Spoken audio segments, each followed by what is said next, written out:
Okay. All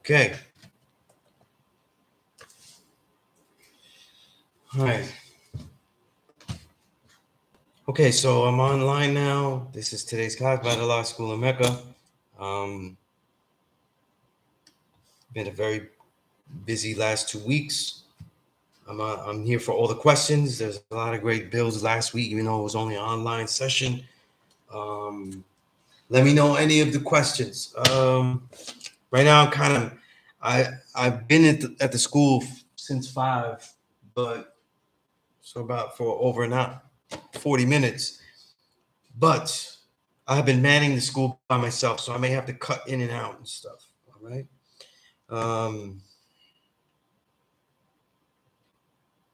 So it's like the old days. You know what I mean? I have to take care of the front of the school while I worry about the classroom. So it should be okay, as it always is.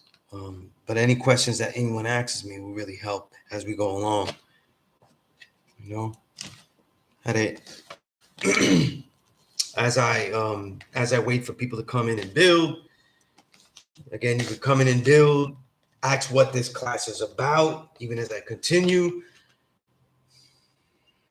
I want to go through some things. I'd like this to be a class where people really tune in, because the last session of the year, I like to hear what people see as their accomplishments for the year, you know, what they feel they've done and what they feel they could do.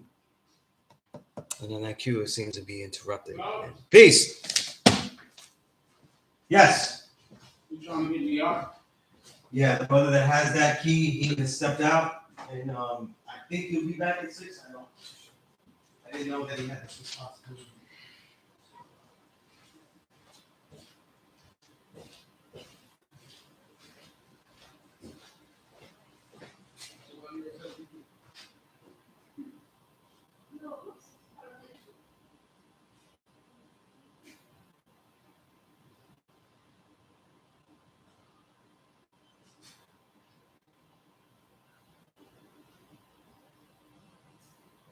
I guess, to come back because it did be slow. So I couldn't be long.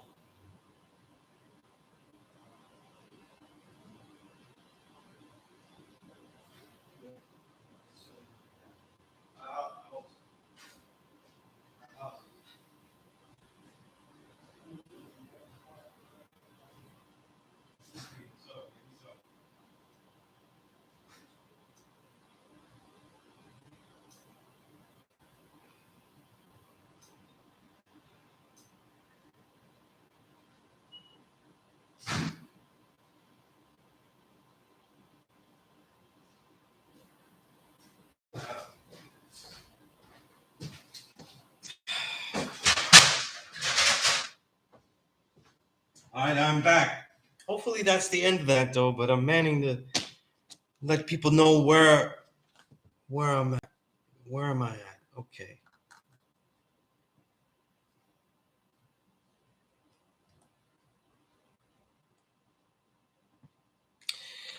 Yeah. Let me start off, since there's no one here but people that will probably be watching this later on the repost.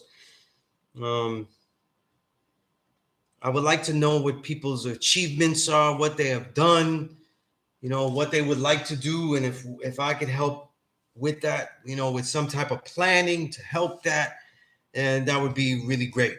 You know what the interesting thing is I gotta first and foremost say, because I don't really have to say this and everything like that, but you know, I really had some great sales with my Peace Course book, and I just want to thank everybody that maybe listeners and stuff that definitely went on the Amazon and bought it. I tell people that it's cheaper if you buy it from me, though it takes like longer, because when it ships directly from when I have it shipped from the publisher, it's a little bit slower than when you buy it it's slower than when you buy it. I'm not gonna say a little bit slower. It's slower when you buy it from Amazon, but it is cheaper when you get it from me. So either or. But I saw my reports, and I was very pleased with my sales. You know, word is bond. And a lot of those sales were the Peace Course book. You know what I mean? Peace Course book, cover done by my brother Paragon for Celestial Productions. You know what I mean? Photography by the God Free Allah. You know what I mean? just great stuff, you know. And this was this logo of me is basically this logo comes from the work of Supreme Sniper, great MC, great artist. And you know, my brothers at the Abyss podcast, they kind of superimposed this and made me a little logo, you know, with my name on it. So I thought it'd be great to use that, you know. So I was very happy with that, you know. So that's where the cover goes, and I'm appreciative of everybody that added on to the cover and stuff like that. You know what I mean? And Paragon put it all together. But this is a special book for me. There isn't until I'm older, there isn't really a work that has taken that I have held this long. You know, a lot of the gods I know how long I held these essays, particularly the bulk. What makes up the bulk of this book? The Kite of Perfection essay and the Blackest Pedagogy essay. You know, these are essays that I had thought one day. The Kite of Perfection. When you get the knowledge of self, it takes up this much of the book, so it's pretty much a. Then when you add up the Blackest Pedagogy, let's see how long that goes.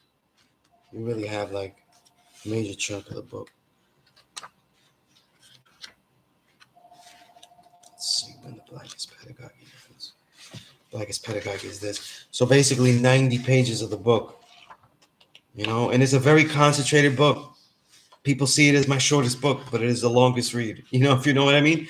The way I write concentrated, as I said in some of the interview clips with Inf Mecca for Allah School In Mecca page, I write a heavy word, and I love a heavy word. I love something that looks beautiful on the page and goes back to something that sticks with you, something to ruminate on, something to think about. And when I wrote this Kite of Perfection, really the goal of mine, let me.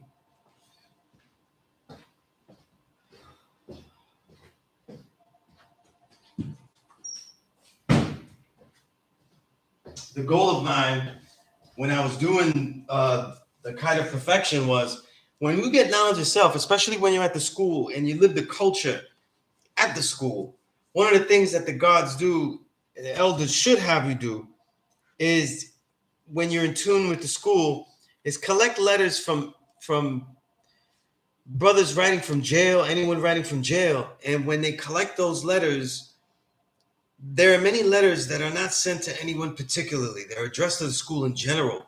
And that means that anyone can answer them. So what we would do is we would, you know, for the students, my elders, like Knowledge Me Allah, as he taught me, he would pass me some of the letters, and it would be my responsibility to answer those letters.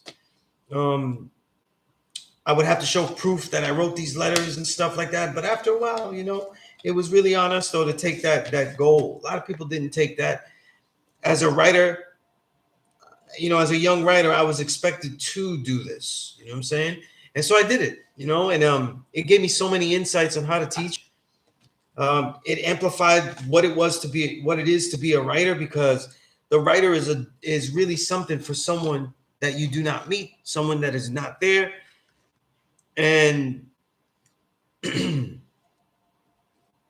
practicing it, even though the recipient was known in this case, practicing it and mailing some letter out that is a distinct build for that person, you realize how non-generic you have to be. You realize how particular you have to be, how much those words have to mean something, you know, how they have to carry. And you also notice that just like really all builds with the youth that we don't really notice, we take for granted. Every single moment could be the last time you ever get a chance to really speak to them. And because of that reality, these letters kind of practice that. And I would say, honestly, about 80% of the letters I've written, 80% of the letters I've written to jail don't get a second correspondence back to me. And that is not because they don't write back. It's a lot of things, you know. I may not get it back. My correspondence to them may not reach them. They may have moved, you know. And it's a whole host of things, you know, and it's hard to keep track of all these people that you don't know anyway. You never met. And throughout my life, though, many people that I have written to have been significant parts of my life outside of jail. Like once they left and they got out of the belly of the beast, they became integral parts of my life, though, as brothers, as people that I would continue to teach, add on with. So it's been that is a beautiful thing. You know what I mean? But the Kite of Perfection, when I wrote the Kite of Perfection, it was one particular brother that, you know, he had really built with me, and I had shared a lot of my life with him. And as far as like I have family, I have like, you know, I told him I have a daughter. At the time, I only had one daughter. And when her born day came around, because I had told, you know, he was there, and he asked when her birthday was, and I told him, you know, well, we got to fix that, right? We got to fix that description there. You know, this could be a problem, right? Let's see how we can fix it, though, while we're online.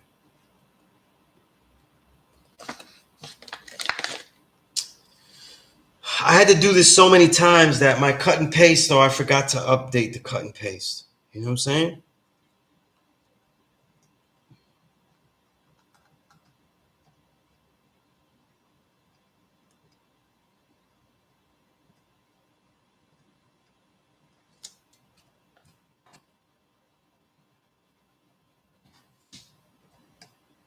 So I think that if you update your browser, the correction should be there for everybody. You know? Yeah, if you refresh your browser, guys, if you refresh your browser, the update should be there. You know, I had to do this 3 times. I was interrupted, and then the second time it just wasn't working, and so I refreshed it. But then I had the wrong video, the wrong camera linked up, and when I refreshed it that third time to get to the third try, that was we get the wrong date because I totally forgot to fix the date because I had to do it all over again. But we got it right. We fixed it. So when you refresh, it should fix, and that might have been why I'm not getting people in here. Who knows, right? School. All right. Let's see.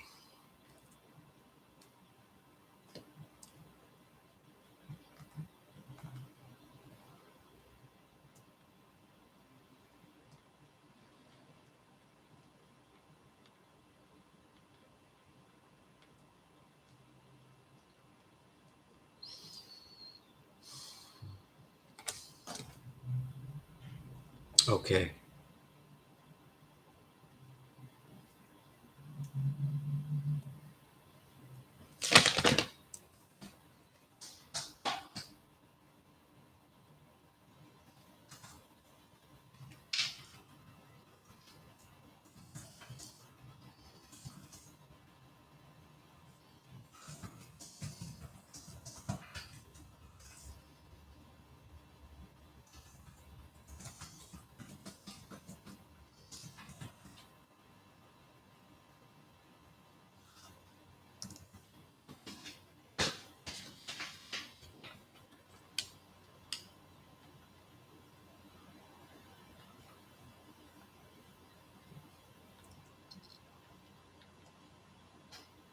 Yeah. You know, but the this kind of perfection essay, I had thought like, what would be how could I write one letter that would have everything I think a brother should know about this knowledge of self? And that's what the Kite of Perfection became. You know what I'm saying? And it was heavy. At the time we wrote it, you know, we didn't even share it with anybody. Like I didn't share it with anybody. You know, I shared it with some of the gods, my peers. You know, Infinite Minor has shared it with Wise Ramel. I don't think I shared it with anybody else. And it was it was so heavy. It was right and exact though. It's right and exact. You know what I'm saying? I made some updates in the quality of the language, you know, when I put it to edit and finally publish it. But it pretty much went through very few stages of change. You know what I'm saying? I may have added some stuff on power when I built on the math, but I pretty much kept it the way it was. And I wrote this when I was 24, 25. And it's just an honor the way I was taught, because many of the things I built in there, those understandings hold up because I was taught well. You know, I was taught well. And like I said, a lot of times though, we get taught how to share this though, but I wasn't just taught how to share this. I was taught how to teach at this school. You know, it's a little different. You know, it's a little different. You know, and a lot of people don't really get that when they talk to Dark Him, when they talk to others like us. You know what I'm saying? Dark Him wasn't just taught. You know, he was taught how to teach here. You know what I mean? He may not think so, but he was. You know what I'm saying? So that's an important thing. You know what I mean? It's different. You know, it's different. And that kind of perfection, I go through a whole bunch of things, new ideas that I've come up with. So it has things I don't really share in the classroom, only because it's not ready for every type of student. So since I air this classroom for everybody, some of the stuff in here is not really going to be useful for everyone. But I do go through supreme mathematics, of course. If that was what was going to be for every student, then that would be what would be for every student. You know, but there are some other ideas that are very complex. I build on the four devils, but in a totally different way, because this is just envy, jealousy, greed, and hate. I dealt with it in a different way. I dealt with what I called something innovative called the four swords and shields. You know, the four weapons that we have and the four shields. You know, how, in other words, how do we manifest them? How do we protect those weapons that we have? And how do we give them real vigor? You know, augment them. You know, shield augments. I had this concept here, 10 steps of building, and it kind of puts the supreme math in a different perspective. I would say in a different perspective, the supreme math, showing a more applicable idea. And honestly, in this essay, I was just playing with the beauty of the language. Then I have this other essay I wrote in 2003, and how old was I then? Had to be about 27, 28. You know what I mean?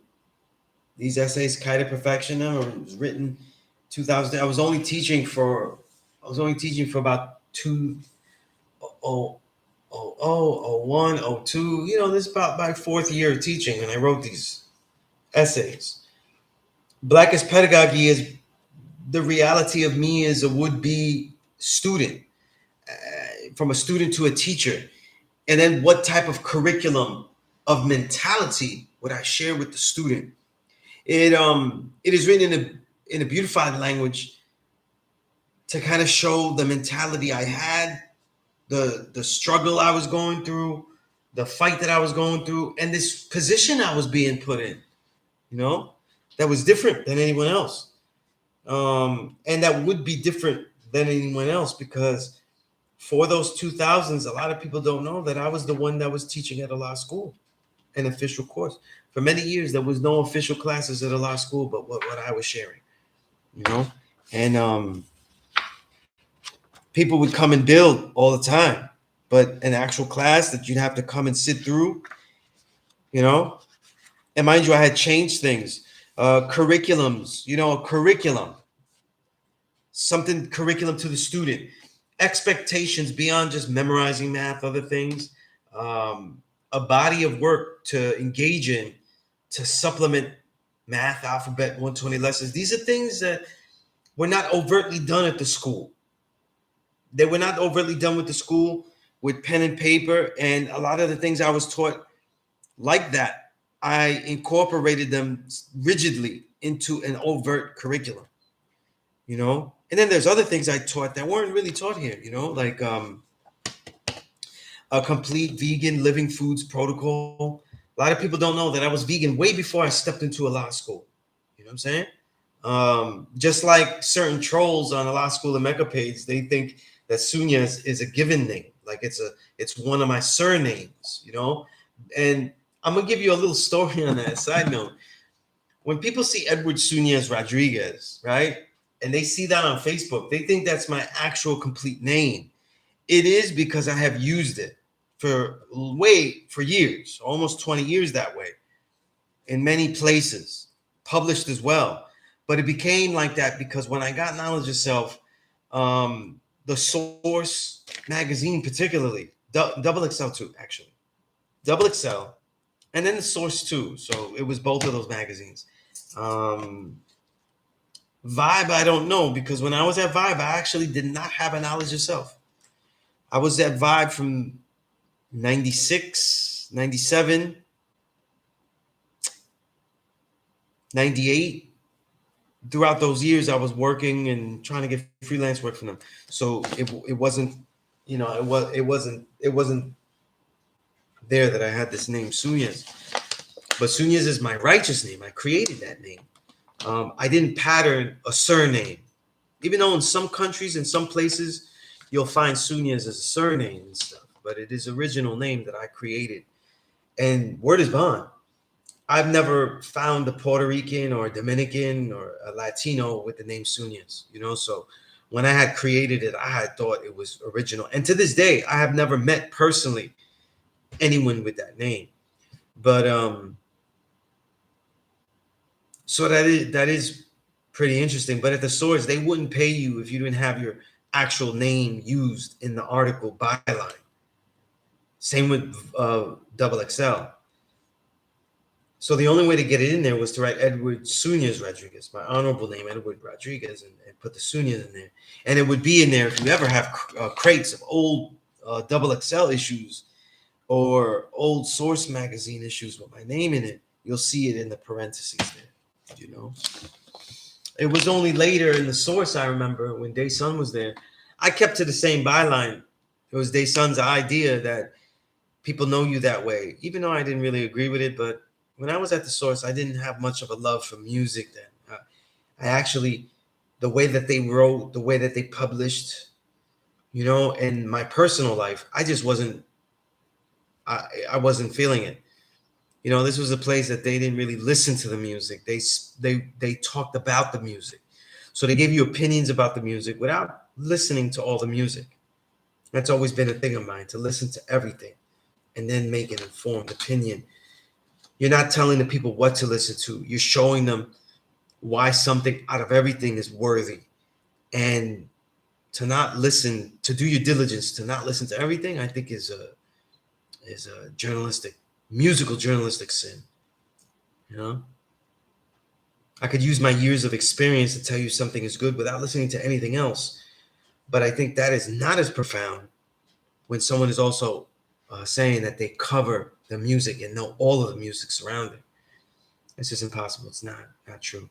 But side notes aside, because I had some real issues with a troll on one of the archive videos that from the Allah School in Mecca page of mine that I reposted. And it's always particular videos. You know what I'm saying? It's funny. I've never smoked weed, and I get so much shit on that weed video. You know, it's like, and it's funny. You know what I mean? It's like I'm supposed to. People want me to validate something that they're doing, as opposed to doing the knowledge to what I'm saying. You know what I mean?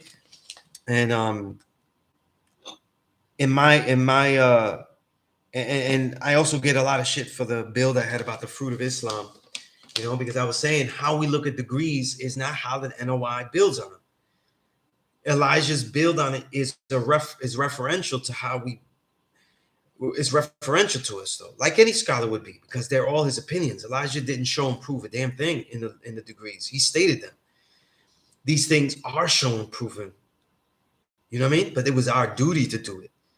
You know, if the degree states that there are 196,900,000, 40,000 square miles in the planet Earth, that is not shown and proven.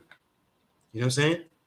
Elijah didn't show and prove it. It's us to go and show and prove it through our due diligence. And then we find out, oh, that is the square mileage of that. You know what I'm saying? He's right about that. Now, as a scholar, then you go, well, he's almost always right, though. Then you still have to continue to show and prove claims that he makes, but you're spending more time showing and proving his claims as opposed to some other scholar that may not be as reputable, or someone else that may not be as reputable. That's how it goes. There is no other way. You know what I'm saying? So, and I make this point a lot. The consistency of, let's say, how I build with you, the student, does not show and prove the next statement I make that you have not shown and proven for yourself to be absolutely true.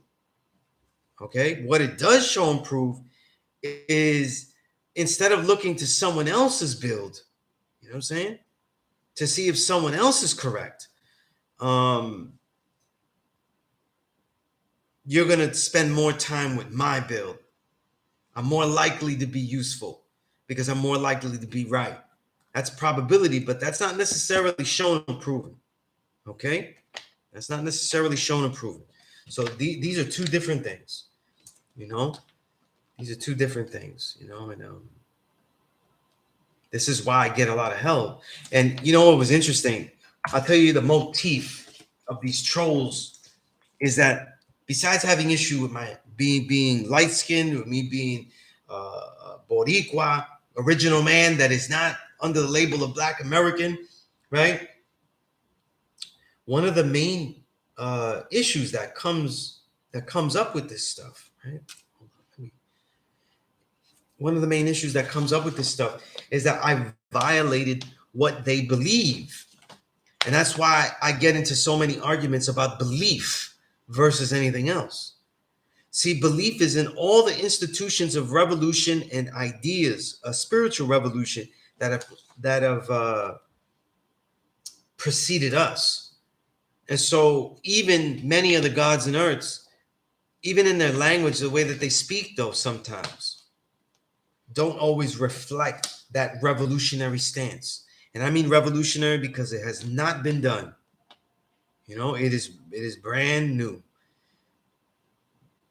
And when I seem to violate that, which I do, I absolutely do, I get a lot of shit for that. You know? Peace, Rome. All right? Peace to the earth. All right? Getting out that drive to you. I now I finally have time. I can do this in the upcoming week, in the new year, first week of New Year, and it's been hectic, man. I have I'm finishing this book, Real of 2022, and it's over 500 pages. I have 570 albums, and I have about 15 left to review, and one of them I really want to write nicely because it's one of the best albums of the year. So it's like 15 plus 1, you know? So sounds like a lot to do in a week though, but I'm still waiting on the cover. My brother does the covers though. He has some problems with his Mac, so that actually helps me a little bit. But that book is coming soon. But as soon as that book is finished, a lot of the other work, getting these emails in detail out to everybody, I'm very backed up in that, you know. And then my brother Kamal, man, he keeps hitting me up with the incredible verses and beats, so I'm working on that though, and that's really what I've been really enjoying working on this album with him. You know, it's been a lot of fun, you know? But the way he's throwing these beats, I might have to rapidy rap, like really rap. You know what I mean? So we'll see. I definitely have a couple of them where I'm rapping and flowing. You know, gotta see how I do that, right? But yeah, this all started this class session because I was thankful for the sales I reached with my. I was looking at my sales and not direct sales from me, but sales that people make straight from Amazon, right? And I was very happy with it, man. I was thankful. Very thankful.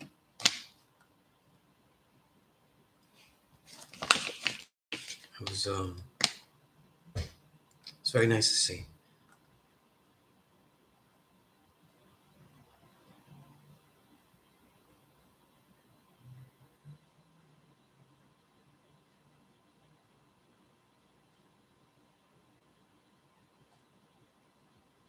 And I also have um I also get details on people that buy it digitally, and apparent accordingly pages are being read. That's nice. That's real nice too. you know so yeah, very happy with that. Trying to see.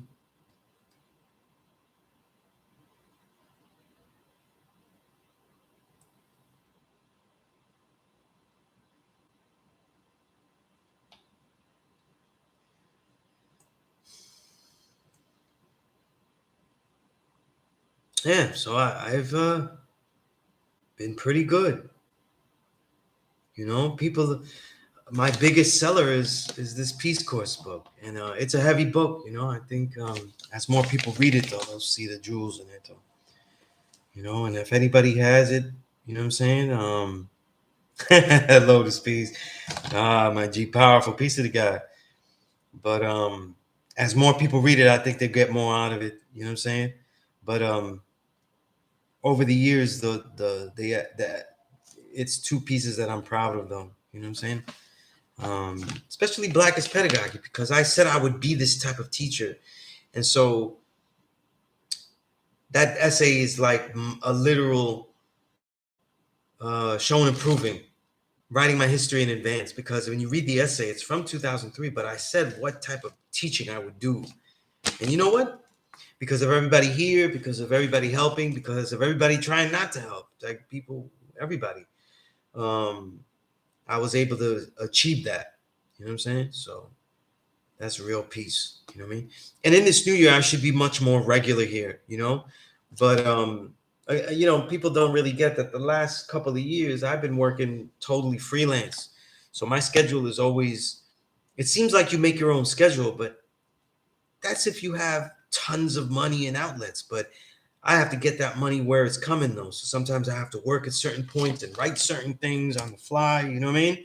So it's not always the schedule that you want. You know what I'm saying? Along with family issues. So it always changes. You know? So that's a little different. You know? But yeah, definitely thankful with those sales that I have gotten, though. I have no idea how I sold that much.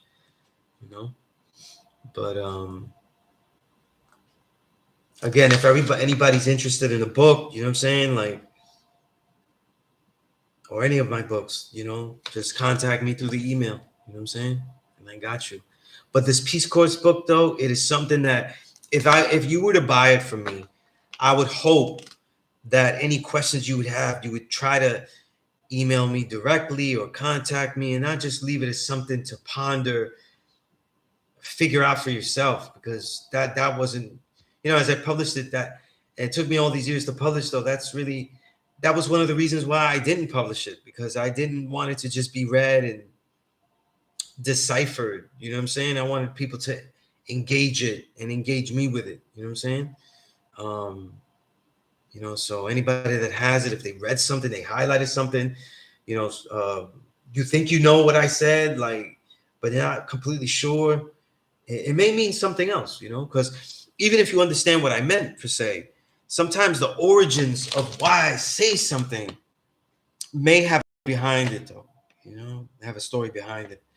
There's a lot of literature that I have read over the years that influenced a lot of stuff. When I was first at the school, I was first learning martial arts. You know what I'm saying? That's when I started. So I came to the school in 1999, started teaching in April 2000.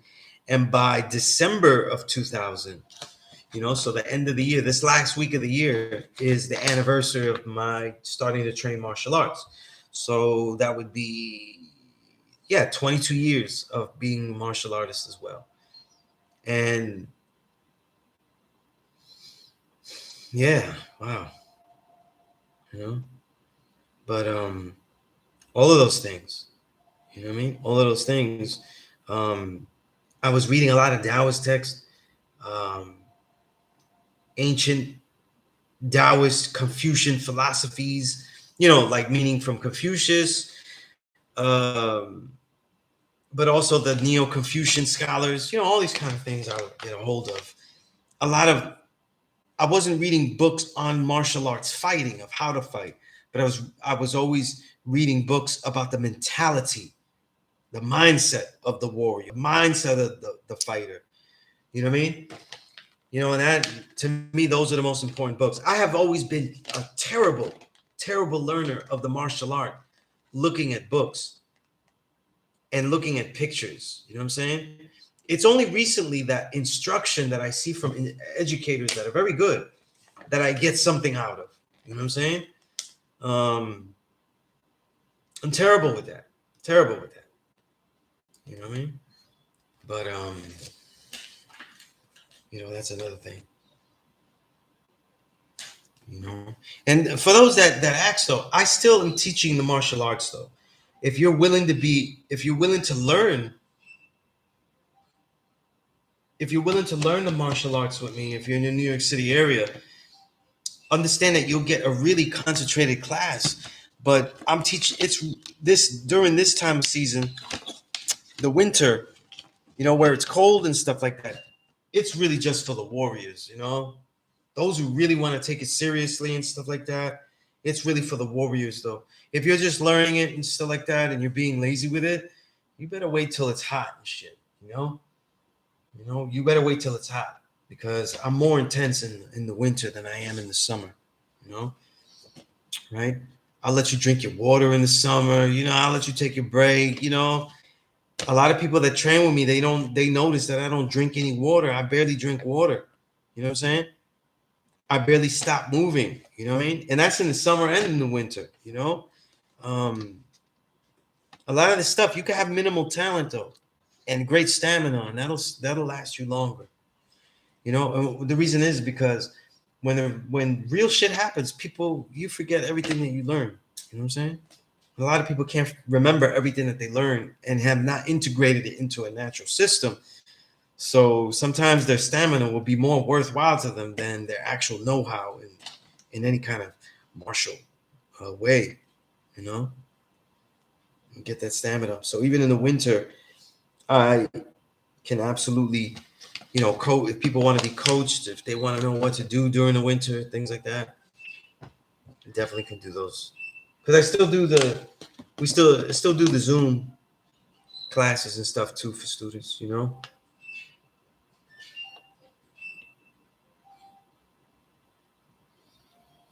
Peace God. I'm not a practitioner. Yeah, 22 years. Word. You know what I mean?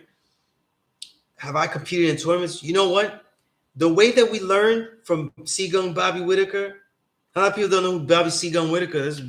The original black man, you know what I mean? Black seed. And he taught a lot of us gods, you know what I mean? He didn't teach us for tournament. You know what I'm saying? I would probably do terrible in a tournament though. You know what I mean? Like, we learned for like just combat, and we learned shit. It sounds corny, but we even learned no mercy. Like, we learned like to survive. Like, we were learning just street shit. That was the only cipher that we was learning for. I think some of the other gods that were really like just gifted and just naturally talented, and because they also wanted to help Bobby and earn money and stuff, they went into tournaments and things like that, or tried it. But that wasn't really what we was learning, God. Like, no, we wasn't learning for any of that though, And when I went to him, I wasn't trying to learn to be in no tournament. You know what I'm saying? I was carrying knives with me, and I wasn't using them that well. I didn't know how to use them, so I was like, So the best part that I could say I took from those ciphers though is like I really learned how to like really fight. You know what I'm saying? Like, that was what we really learned. Like, to know my body so well that I know what I could do and what I can't. and what I'm going to survive with. And then when I train, I adjust my body to be able to do its best to its body type, you know? So like, for example, throughout many of the years that I trained, I'm only 5'4", you know what I'm saying? I'm a little guy. I was always the smallest one in the cipher, you know what I mean? And you know, that seemed like it was a problem though, but Bobby would just tell me that my center of gravity can move quicker. And so I spent many years, like anybody, we also train and we work out. I always worked out. So I worked out, I got into weights and stuff. And I was, for my height, I was benching, I was easily doing like 20 reps at 200-pound, 100-pound dumbbells on each hand. And I was just brutalizing my body because I was getting bigger, but not really cut. I wasn't really quality. The muscle wasn't quality, but I was much bigger. I may have been like, no, I was almost 20 pounds heavier when I was at like that weight. But my Kung Fu is not really like useful to me. And the things that I got into, whether it be sparring or real life, I just wasn't fast enough. It wasn't potent enough. And I didn't have the power. You know what I'm saying? So it's a lot of years of cultivating the chi. That's also another reason why I could be a lighter weight. You know what I'm saying? The way I punch now, I know how to punch to get that power out of it where it's not just force, weight force, But the strategy that I was taught, it was like, yo, don't get hit. Reserve your energy. You know what I'm saying? And if you're not sure, you got to make sure they don't move because you don't know what they got. It's that simple, and get the hell out. Get the hell out. Show mercy when possible, show mercy always when possible. And a lot of times, though, in the way that we're learning, though, is often not. It is often not. Although in all the positions, thankfully, I've been able to do that. You know what I'm saying? I've been able to show mercy. But in those ciphers, though, with the gods, learning Kung Fu and everything like that, we learned a lifestyle. A lot of people don't know that when people start drinking, especially like they think Baji chews and is a thing that they do in New York, and people drinking Tiger Bone and shit like that. That was us. That was the gods, like G Life, when we was called G Life. The gods was out there, and they went to P.E.A.C.E, the store that was the wholesale retail place that was selling the fake meats, and we started to get everybody, and they were like, yo, Sunez, you vegan though? We could do it this way. And they was like, yo, and I didn't, because I was vegan, but I didn't know about fake meats like that. That's not how I became vegan. You know what I mean? And we'd be out in Chinatown, we would go to P.E.A.C.E, get shit like that. Then we would go uptown and get like different kind of rices and teas. We messing with all the oolong teas, all the green teas, white teas, everything that they made, jasmine, petals in the tea, everything. We was doing everything, gunpowder green tea. You know what I'm saying? We was messing with Baji. We was messing Shawushi, right? Shawushi, right? Because the order was like Shawushi was the easiest to drink. Baji Chu was next, and then it was Tiger Bone. Baji Chu was always like that sweet spot, like in the middle. And we learned how to drink that, not as something to get drunk with. Even the elders, they used to drink. Like one of the last times I was with Allah B and the elders here, when Allah B remembered in perfection, I had no one during the pandemic. Like there was nobody in here, and we was just drinking Baji, you know what I mean? But the way that we learned Baji like when we was injured, and how to drink it to open up your chi pathways, because the concept is when you're injured, it's because things are blocked off. And when you unblock them with the chi, then the circulation adds on and you're able to breathe properly, And that's what we learn. So a lot of the culture, a lot of these ideas, a lot of the that vegan lifestyle that we were living, that all came from that. You know what I'm saying? And it was, what was it back in the day? Because it was cheaper. It was like when we started, it was like $4 Shawushi bottle, right? $10 Baji Chu. And Tiger Bone, I don't know. I never bought Tiger Bone on my own. It wasn't. It was too potent though. I just, yeah, I didn't like it. You know, I've used tiger bone when I feel poisoned by something allergic to me. You know, but as far as like just building up the chi, it's always been. I've always messed with the baji. You know what I mean? But that's what we was going to Chinatown for. And we was, yo, people see old pictures of me. I did not have polo. I never was wearing polo. You know what I'm saying? Because I didn't even wear jeans through the 2000s. You know what I'm saying? I wore suits. You catch me in a suit or just like we was wearing a lot of windbreaker pants and kung fu gis. Like we was wearing martial stuff. You know, we wasn't wearing anything else. At least I wasn't wearing anything. Everybody else was wearing a lot more fashion than I was. But I just cared about that mentality, you know? You know, so definitely, Peace, Charles Black. I appreciate that. Yeah, this is one of my favorite sweaters, I'm glad it's a thinner sweater, but it's not really cold in here, so I chose perfectly. I dressed well,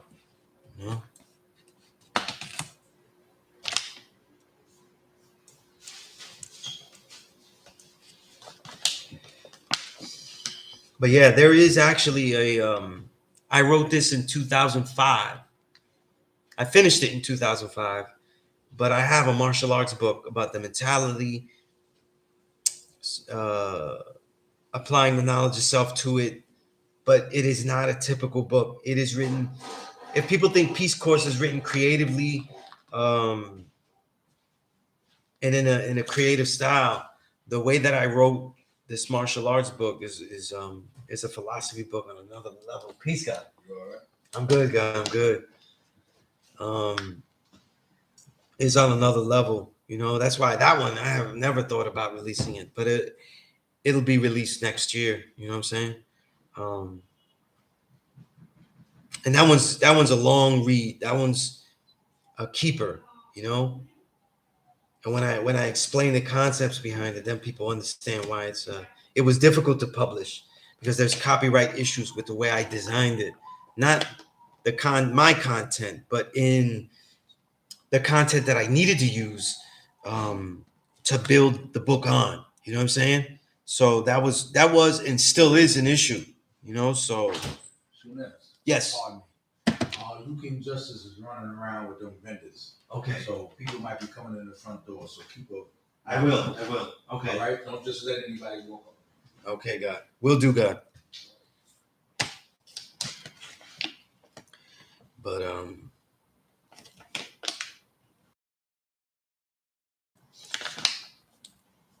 yeah, man. I've got it. I haven't actually had Baji Chu in a long time. Probably get some this coming new year, This coming new year. Also want to update, for this session, I want everybody to kind of use it as a reset and a startup for the next year. You know what I'm saying? Like, I like to know what people accomplished and stuff like that. There's always been accomplishments that have to be done by the end of the year. You know what I'm saying? And some people look at them as like,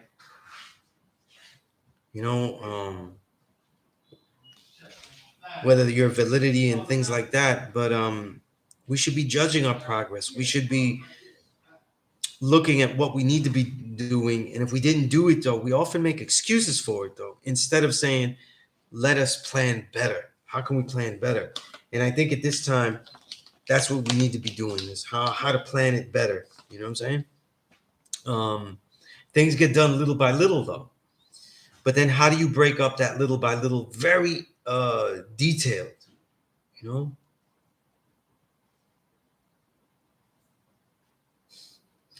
I see you, Asiatic, though. You're trying to write some. You know what? I would say this, though, as for someone that is a poet, and any woman that has been with me a certain amount of time knows that they have read things for me for them that pretty much nobody else is gonna write for them. You know what I'm saying? And I'm good at that. I'm just gonna keep it like that. I'm good at that. Because every every woman that I deal with, though, I genuinely write to them. I speak to them, and it's easy to have that come across or whatever poetry I write and everything like that. Instead of just being some corny stuff to try to get in or anything like that. It really is how I'm feeling at the time and how to accentuate that perfectly. I would say this though: master the idea that you're trying to share and use the language that you write most artistically with. You know what I'm saying? Write those first. You know what I'm saying? And then if you really need it to be translated, then you translate a portion of that. You know what I'm saying? A portion. A select portion of that. It'll work better. It's difficult like that.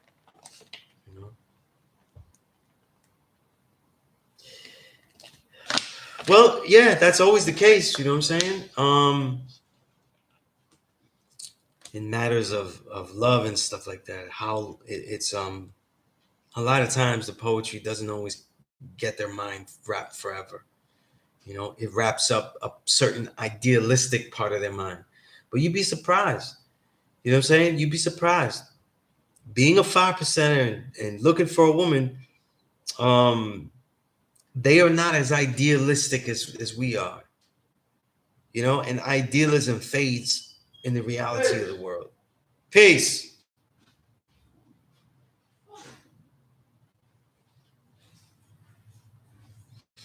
Oh, you used to that P.E.A.C.E. Peace, God. Oh, my. You got all these cops out here. God, he went out, and I don't know how long he's been out, and he left without his phone, God. What'd you say? He went out a while ago, so I don't know. I haven't seen him. What are you doing here, man? But planning though. So what we want to do is we want to do it full prong. I have a plus lesson that I wrote that is very basic and very crucial. But when you plan for the next year, that's what you're using. I called it the Build Awareness Square, just to give it a title: Power Bat. Build Awareness Square. Power Bat, like your bat, like what you're aware of. And it was simple. It had 5 things: eat, train, read, write, share. And if we begin to write our own history and say that this is the things that we're going to do and these are the things that we have trouble with engaging, what you want to do is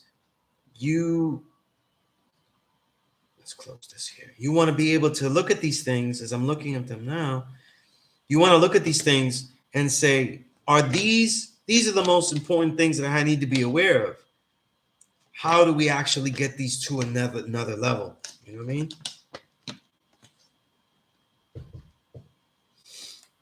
They do, Charles Black. I agree. These females try to make the sun revolve around them. I think it's twofold. I think every time that we meet someone like that, I sign that how we can adapt our own ego. And if we're the sun, as I say, sun is, right? The sun is, Sunez Allah. Then what responsibility do I have to do that without an ego? Without thinking that it's all about me, And once we deal with that, then we can make every relationship that works or not, or try to look at that situation there, and come up with a better insight. But going back to this Build Awareness Square, some of the things that we have failed at in the year go back to the most simplest things. And that's why the simplest things are what you read. Are what you are dealing with on this list. What you eat. Some people have not been consistent in how they have eaten. And I'm going to tell you now, everyone that is unhealthy tells me, this is never a thing. Everyone that is unhealthy tells me that it is important to eat in moderation. So that means that they can take wrong things in moderation. Which means, though, when you say that, it means that you're going to do it again. You see? So, like, let's say, for example, though, there really is no benefit, but maybe an extra pimple or 2 that I might get if I decide to have one of those really great, tasty Trader Joe's boxes of sunflower butter cookies that are vegan and gluten-free. because I have no control eating something that good. I'm gonna eat the whole box. And like I said, I'm a little guy, so I'm not the biggest man. I still end up eating the whole box, right? But if I said that, and I said that everything in moderation, that box is too good to be saying I'll eat this in moderation, because that means I'll eat it now, and then later when I feel I'm done well and I earn it. And boy, the way I'm training, the way my life is, there's a lot of moments where I say, "Woo, I earned that." And then now you go earn it, and you earn more difficulties, because now you're doing something in moderation, which means when moderation is renewed again by your forgetfulness. You know what I'm saying? There was a recent, I think it was not last winter, but the winter before, I had trained really hard. And I celebrated by having some treats, and I had it 2 or 3 times a week. And it just totally changed the way I felt. And it took a long time to get that rhythm back. Add the idea that it was winter, add the idea that it rained and snowed so much that I just couldn't get out there and attack the way I wanted to. And so I just didn't get it back into rhythm until about May of that year. You know what I'm saying?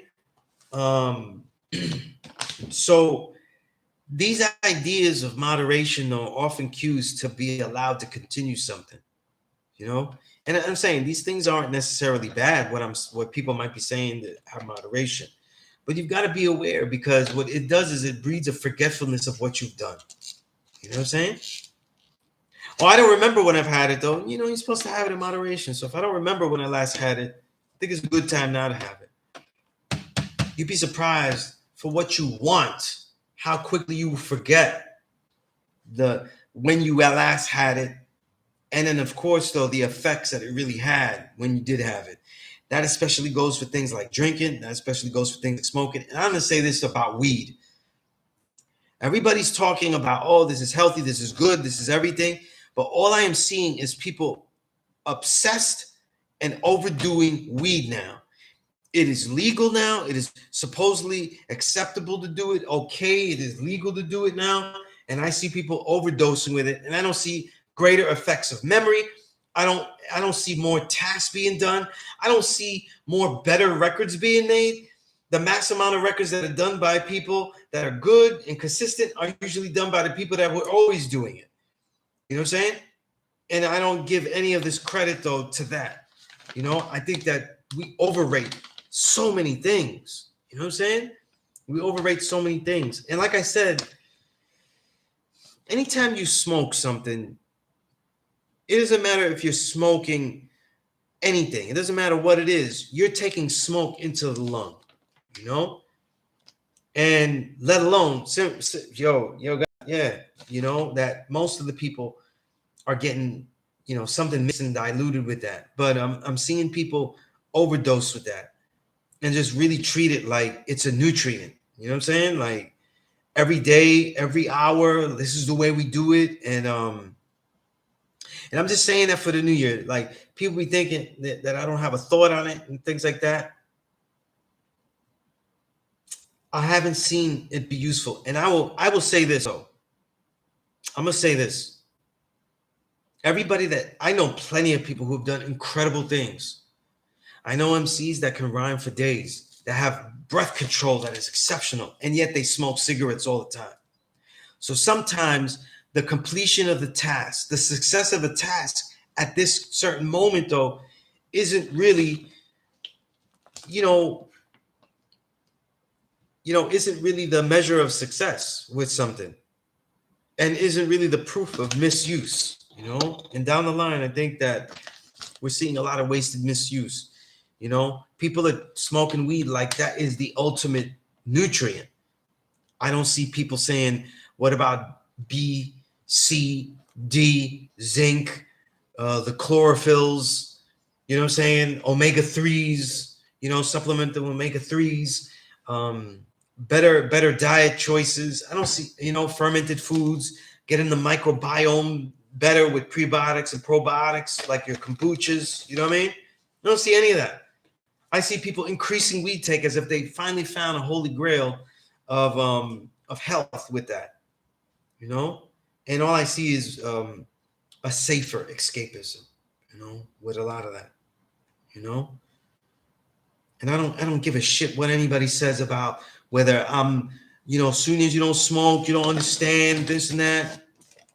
I understand the results of things. I understand results, you know. And if it's one thing that I can say with the journal, no one has covered anything that is more proliferated and dominated by people that smoke weed than what I cover.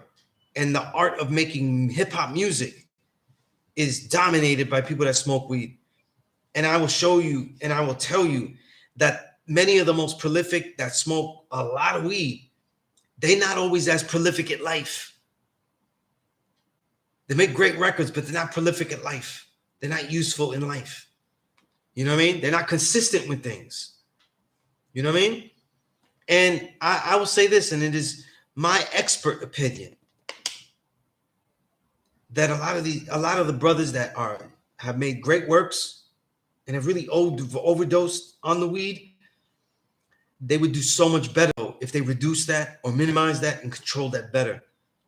This stuff has to be within a whole proper protocol of lifestyle changes, you know, of doing stuff. It can't be, you know, you eat the same weak foods. You know, like I saw this thing here. It's funny, I walk in and I see things that wasn't even shown.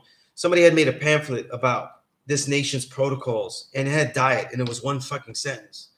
And it said, there's only one dietary restriction, and that's pork. And I was like, that's true. There's only one mandated restriction, but it allows us to be very poor, very weak diets. You know what I'm saying? And if you think that you cannot be destroyed by any and all of the weak stuff that's out there, I mean, some people don't even have the strength. They don't even have the strength and the resolve to walk extra blocks. You know, to say, you know what, this food, I have the money for it, but this food is not good enough. I'm going to take the train. Maybe I'll get myself a little cart, whatever it is. I'm going to take the train a few stops and go to a Trader Joe's and get better food for myself. Even if it takes me like an extra hour or two just to get groceries I could get around here. This is what I need to see. This is what I need to see. And you're not hearing it from anybody. A lot of people think, oh, well, that's Sunez's diet. That he just is like that, and it's easy for him and stuff. A lot of people don't understand that. You know, if I'm the only one available, I will take the train. And throughout the years I've lived in New York and all the boroughs, especially like when I lived in the outer boroughs I didn't have access to the Trader Joe's somewhere helpful. I'd go get all the things that were healthy in my neighborhood and everything else that was necessary that was not in my neighborhood. I took that trek through trains, long train rides, all of that, and brought all of that stuff by myself back home. You know what I'm saying? I think of that because I usually have my sibling drive me up to Trader Joe's. Now I'm in Staten Island, and she was sick, and I did it myself. And I just took extra bags and I carried those things through boat, bus, and train. You know what I mean? Because it's important. It's important that we eat the best quality stuff, especially if we can afford them. And a lot of people can afford better only if they put a little bit of an extra effort. They would go, oh, but I needed to write. You want me to write? You want me to train? You want me to do these things? Shorten those things up. If you're training, though, every training protocol I do is always to make it more concentrated, faster, shorter, more intense. And I'll tell you something that I do an hour and a half training. The amount would take that long for the average person in good shape. And I'm able to do it intensely in about 70 minutes because of the way that I go intensely, the way I reach failure each time, the way I take very few rest breaks. You know what I'm saying? And just really push myself each and every time. This gives me a lot more time to do other things. And when I write, I have it focused on what I'm going to do and the confidence that it will come out. And so I write quickly. I complete things on time. These are the things that, this is how we plan. You know what I'm saying? You plan instead of getting, like Confucius has a quote, instead of saying, he said, instead of getting rid of the goal, change the plan. You know what I'm saying? You know, I have that, God. I have that, God. If you email me, I'll email you my protocol. I've been updating this protocol since, 2000s. The 2000. I think I started writing in 2005. You know. So my vegan living foods protocol, and I keep it simple. You know what I'm saying? I keep it simple for those who can't really afford stuff. The nutrients to buy if you can't afford stuff. And I'm telling you something, I've been around so much sickness, and all I have to do is increase the level of vitamin C, increase the level of vitamin D that I take, and major sicknesses that are just minor. You know what I mean? Injuries heal quicker, all of these kind of things, right? Charles Black, you said, let me go up a little bit. I missed some stuff here. I did.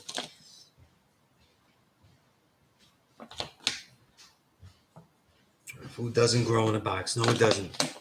There are some things that are packaged and stuff that are worthy of eating and stuff like that, but generally, most often not,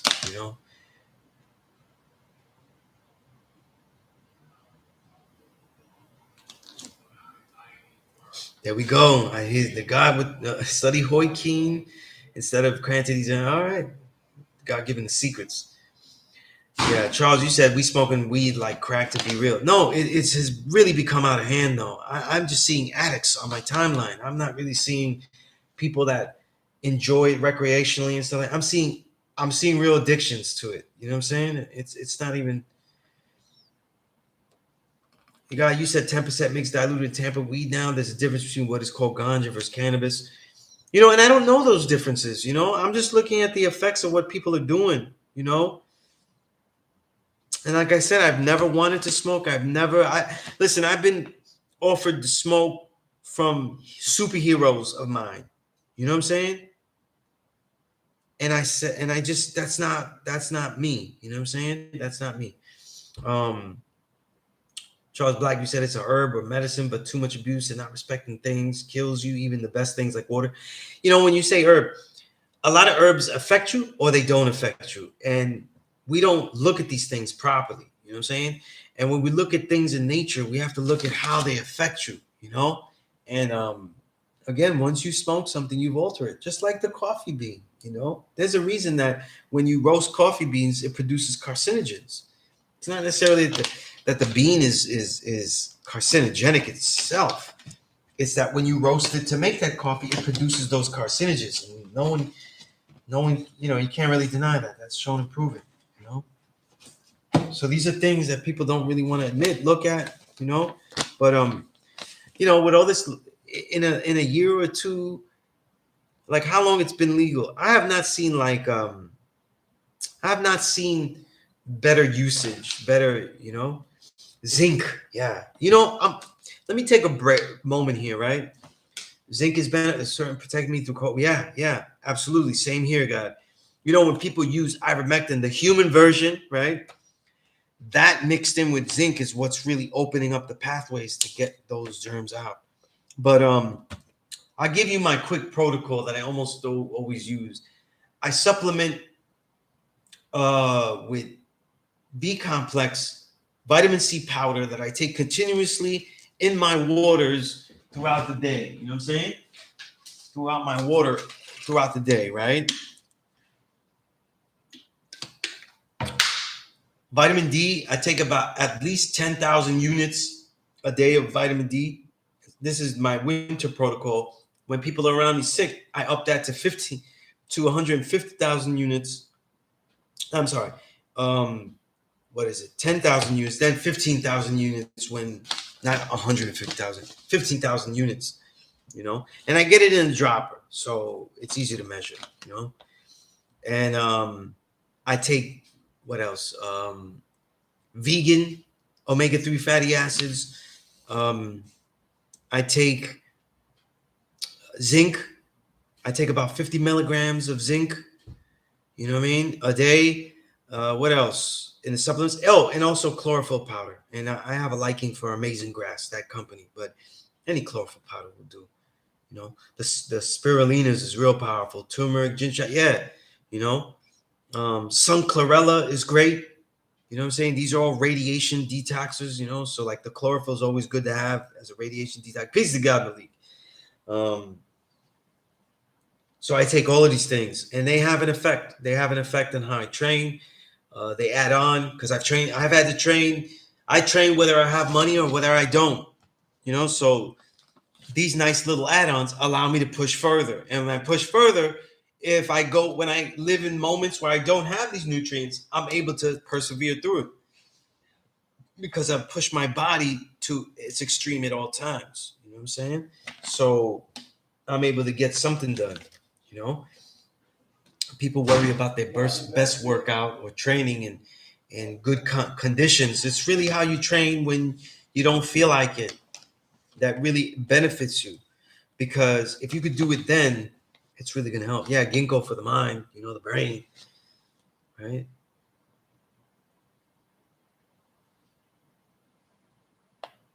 So in these times, Jarrell, you definitely want to have your vitamin D. I like the vitamin shop because it's cheaper. It's vegan, the vitamin D dropper, you know what I mean? I've never tried tiger nut powder. That sounds good right there, you know? That sounds good right there. You know? But in that build awareness square, how you eat, what you're eating, you know what I'm saying? Are we doing some type of intermittent fasting daily? You know, so that means like, are you having a cutoff time and say, I'm not going to eat anymore? Because the later you eat, if you're having a regular day, the later that you eat, it's usually going to be less and less a real meal. It's going to be you just eating just to eat. You know what I'm saying? So you want to have a cutoff time. I'm not going to eat after this time. And what you do is you're going to end up giving yourself at least 12 plus hours of not eating. And that can help to be a good intermittent fast. You know what I mean? If you're able to do it longer, you can make it through, you know, stop at a certain time, let's say 7 o'clock, but then you don't eat until 12, right? Then you just added, that's about 17 hours, right? Right? So that's a good fast if you eat, you know. Absolutely. I agree with you guys. Our body synchronized with the sun. When it's sunset, that should be the last meal, you know. Like I had a great time last night. I took my daughter out, my oldest, for her first jazz show. I took her to see Chris Potter, who's a really great saxophonist, very athletic saxophonist. And his quartet was crazy. His other three members were really great. And we were at the legendary Village Vanguard. And I hadn't eaten since 2 o'clock. I had my post-workout meal and I finished like 2 o'clock. And not even 12, right? 12. And I was just hungry. But when I got home, I prepared for the next training session. And I said, you know what? I'm just going to go to sleep. And I was able to train fasted and then get that done and then feel better about that meal. You know what I'm saying? So I ended up fasting quite a bit of time, you know, just because of that. You know?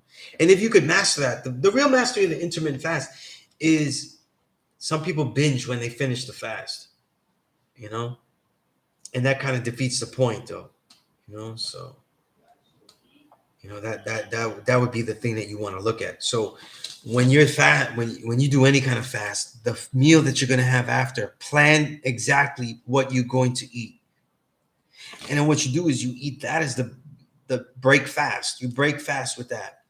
And then if you're hungry later, then you go eat later. But have a measured, exact meal to break fast because you don't want to have a binging mentality. You know what I'm saying? Because let's keep it real. You might go through it hungry. You know what I'm saying? You might actually be hungry. You know what I'm saying? But that'll definitely work, you know. Yo, God, King Kamal. King Kamal knows. Oh man, we've been making some songs, man. You know. Yeah, you know what it is? It's I forgot the name of the brand though. Most Tiger Bone is really alcohol. I hate it. That's why I don't like it. They refine it though. It's just a straight liquor liquid. It doesn't have like the vitality. That's why I only mess with the old school Baji Chu. You know, everything else is really watered down. I think it's King. Is it King? But yeah, they make tea. They make all this stuff. You know.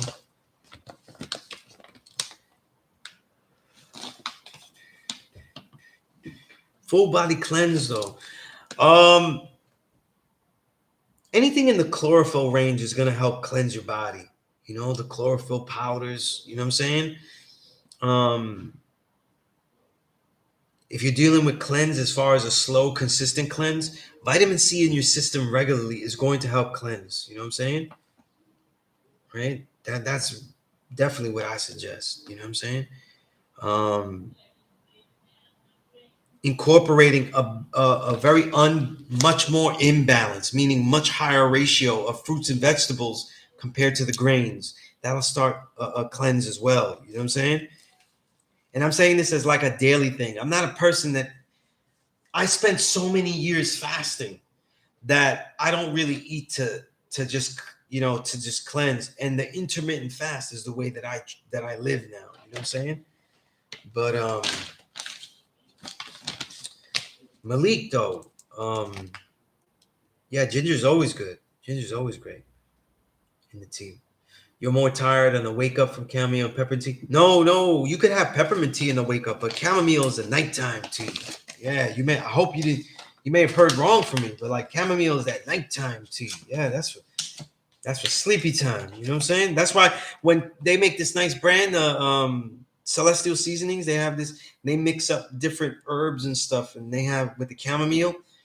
Like they'll have a nice vanilla one that I like, and that whole brand is called Sleepy Time. Like that's for night. That's why you're tired. You know. Me, I don't lavender. I use a lot of lavender oil in my diffuser. You know, for some reason that really helps me sleep. You know. So like I'll have chamomile tea, but the lavender I often use as a diffuser. That's why it's good to have a lot. Like I love Dr. Bronner soap. I love to use the lavender when I'm gonna go to sleep, like my shower before I go to bed. And the smell, everything, it just relaxes. It's very relaxing, very calming. Diffuse a little bit of a good quality lavender is good too. You know, but always do the knowledge though in how you buy oils for diffusing because they be selling you some real chemicals and shit. I think I don't advocate coffee, guy. I don't really yell at people because people are so into coffee. It's such a staple, but I don't bear witness to coffee. You know what I'm saying? Caffeine is too intense. We get better versions of caffeine, and there are things you could do that don't need the caffeine. So I wouldn't advocate that. You know what I mean? And also, I like to test. Like to draw up your own energy without the use of that. You know what I'm saying? So that's not a crush. When I use green teas, what else? Guayusa tea, yerba mate. Those have caffeine in it, but they're not really addictive. Like they don't have that. They don't have the addiction level. I think anybody could be addicted to anything, but you're not gonna get like those massive headaches when you don't use it. You know, a lot of times in my training, I don't have the time to make the tea, so I don't even get to use those teas as like as like a pre-workout thing. Yeah, lavender eucalyptus oil. That's a great idea. Yeah, Malik, you said I did think it at night, drink it at night, and it's great. And I only use brown soap, pepper, and lavender. Yeah, I like I love those, and I love the Bronner's the rose, and and I do mess with the almond too.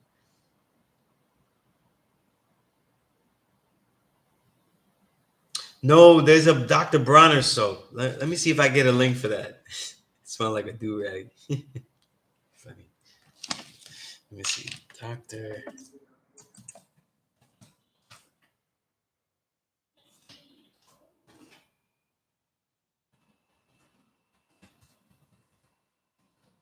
Yeah, these soaps, guy. You funny though. But let me throw it in there anyway. Just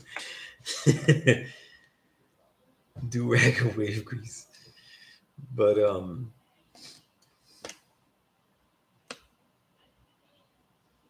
but in this new year, it's important to say like, yo, this is when you start with the diet though. This is when you start to really be right and exact. You know what I'm saying? Eat that last bit of cake and be like, yo, get right and exact. You know what I'm saying? Um, shit, I went through this whole Christmas season with all the family and everything, and I don't even think I had like a treat. Can't remember. I did. Oh, I did have some vegan ice cream in November during the Thanksgiving, Thanksgiving weekend.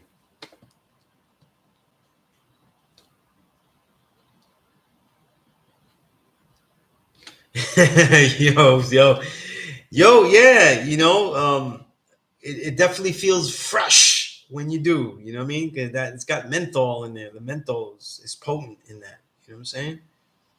The menthol is mad potent on that. I don't mind. I don't mind bathing with the peppermint though. It make me feel alive. You know what I'm saying?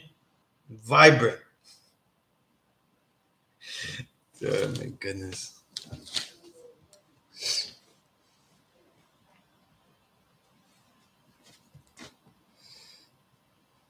But yeah, and look, I'm looking through these things. I'm talking about the year. Like when are you following? Have you made some kind of? I didn't even know Jermaine Dupri made a vegan ice cream. You know what I mean? Yeah. Wow. That's crazy. But how best to tackle that? How best to eat better, quality.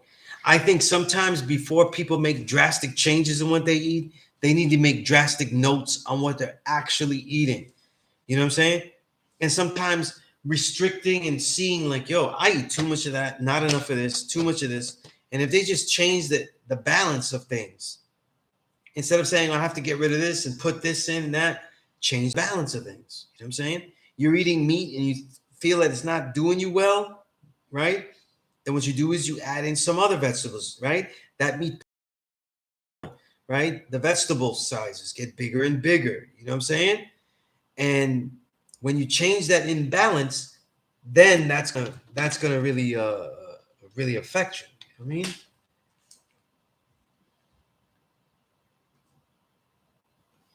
That's peace, Malik.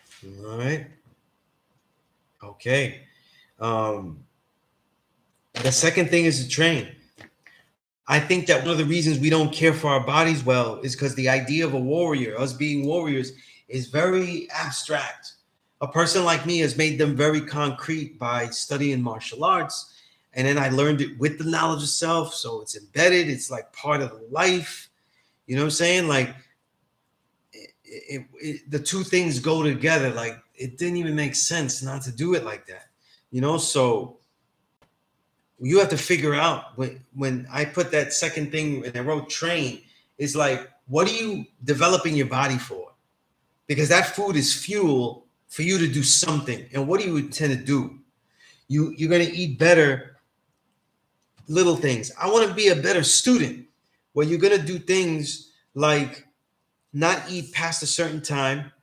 You're gonna eat the better foods because you're actually the first thing it's gonna affect is actually your reading. Because if you're not going to be eating at night, what you're going to be doing is like, listen, I'm going to go to sleep. I'm just going to get the extra rest. A lot of times, though, like there's so many fun things. Like I said, my brother's an actor. He's always up on all the movies. My family is very into that. They give me access to all these great apps to watch things. And I just go to bed at night and say, listen, what music I'm going to close my eyes with and just listen to and go to sleep. And then that's it. I end up getting more rest than I normally would because I judge my energy by whether I can read or not. So if it's getting to that time, I usually don't have to go to sleep, but I might. I ask myself the question: am I able to read? If I'm not able to read, then I probably won't do other things. I probably won't do anything else useful. You know what I'm saying? Right? It also switches you up to say, well, what is useful? And that's why I say always try to be in the creative endeavors. You know what I'm saying? Lately, I go to sleep trying to think of like what to add to these King Kamal verses because he's killing. You know what I'm saying? And I got some shit. I got some shit. I'm telling you. Like I said, King Kamal knows. You know?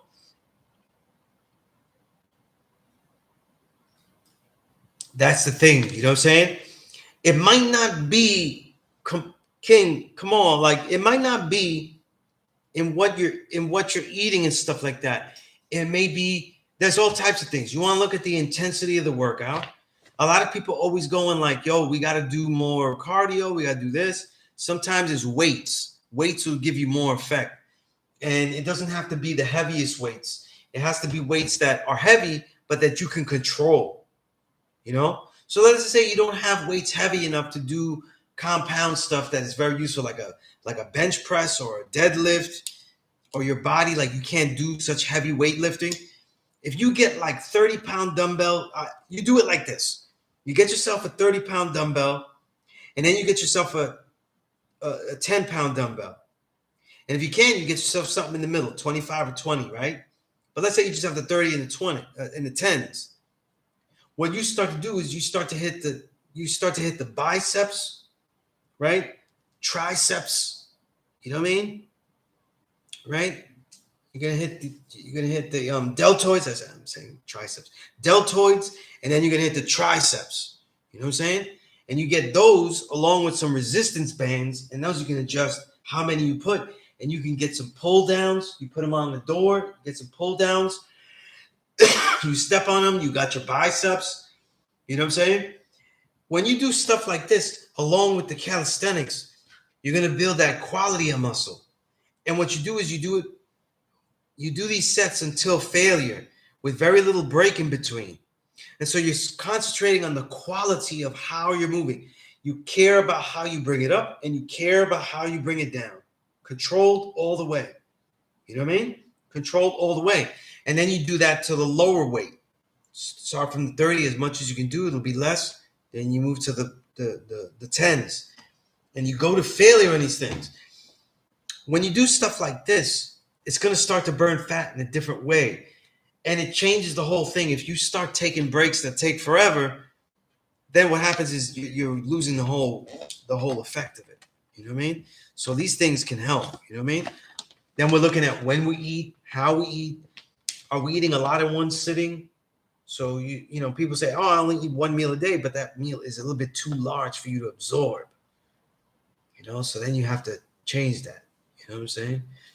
Right? So that midsection is something. You know what I'm saying? That midsection is something. You know? That's what you work on. You know? But it's about building muscle all over. That'll come with it. You know? And if the diet is right, you know, what you do too is that for a while you try to work out with some significant caloric restriction. In other words, try to deliberately eat a little bit less than what you need, but train as hard as possible. You see? When you have that discipline, though, it'll start to cut you, and then you can normalize it with a little bit more food, you know? That might be a beginning, you know? These are things that have helped me along. A lot of times I start my day, and training is very difficult, enjoyable, but difficult to. So what I do is I set up my whole area, my home gym, so that I just have to dive in and put on the clothes and get in. Everything is set up because I give myself no time to think while preparing. No time to think at all. I wake up, use the bathroom, drink water, and I go right into it. I give myself no time to think. And that also, I also give myself, at least to giving myself no time to think between sets, you know? The time taken between the set is because I have to be so exhausted. And that's how you do it. And I go right back into it. You know, you're timing yourself. You're seeing how long it takes you to do certain things, all of that stuff, you know, right? And with the lower weights, you can set those up for a certain amount of time. So like a minute of lifting, you know what I mean?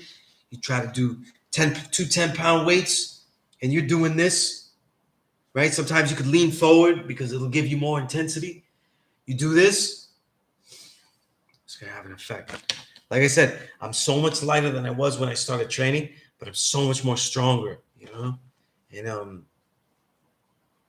it just works, you know? It just works. But Jarrell, you said been using a lot of turmeric and ginger with vitamin C, D, zinc, magnesium. So good. That sounds very good. Very good supplementation. Make sure you have your B complex in there, though. That's what you're missing.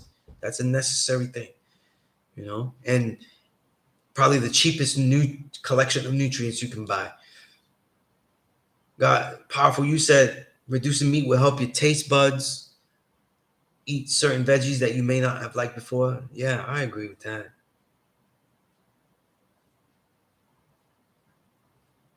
King, you said you need something to boost your immune system because the winters here in Minnesota are rough on me, God.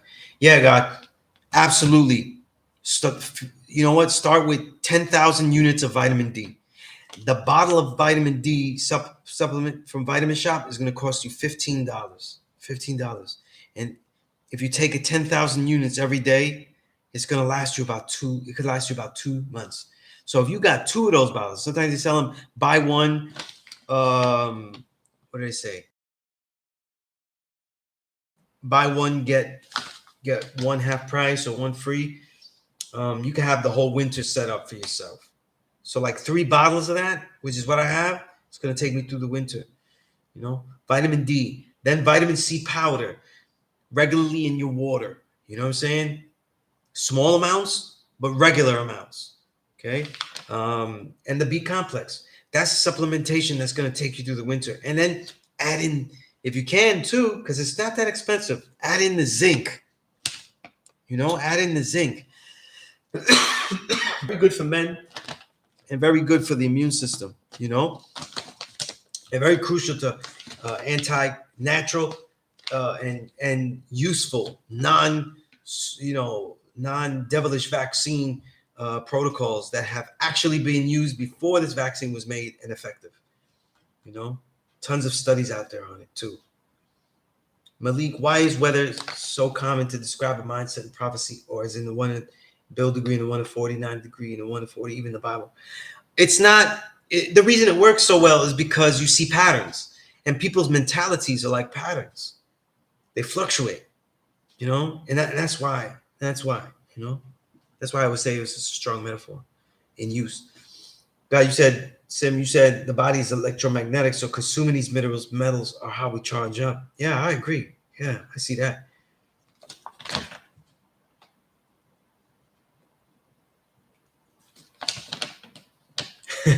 You said I'm tall, so if I don't work, I feel like a dying tree real quick. You know, oh man, I feel you. King, you said I wish I could do push-ups up without it affecting my neck. My joint still affected from a car accident that broke it 14 years ago. You know, well, you got to test what you can do, right? So if you can't do push-ups, I get that. You know, because one time, yeah, what could keep the neck stabilized then? Can you put a pull-up bar in your rest and get the pull-ups up? Because that might be your neck might be able to stay stable while you do pull-ups and chin-ups. You know what I'm saying? You could do the pull-up, you could do the chin-up, and those will serve just as useful as a push-up. You know what I'm saying? Definitely. Also, too, if you lie down and there was a bar, you could do the opposite way push-up. That might affect you too. But I'm thinking the pull-up bar, a home pull-up bar could really have a great effect on you. You know what I'm saying? Also, too, the light free weights from 10 to 30 pounds, you could do a lot with. You know what I mean? You could do a lot with. You know? Even if the 30s are too heavy to begin with, 20, 25 pounds. Start with those low ranges. And what you do, what I used to do, like to see the ranges though, go to a gym. You know, if you have a membership to a gym and you test it out, they don't have stores like Models anymore, but if you ever see a store that sells weights, go in there and just pick them up, thinking like you're gonna buy, but see which one is good for you, you know, and that might help, You know what I'm saying?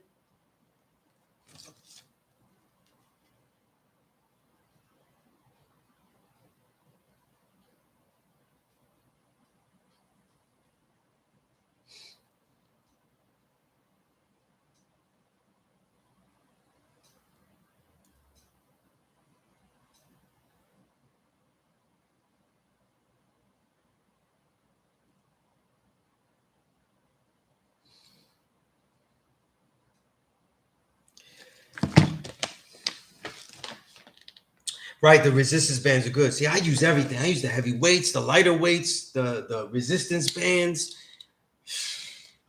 I got everything in my home gym. You know what I'm saying? The only thing I don't have in my home gym is I have a pull-up bar. I can't put the pull-up bar up. It just doesn't fit where, you know? But I'm doing so many other things. I haven't had to use that. But like if I'm outside, I'd be jumping on them, jumping on them quick, you know?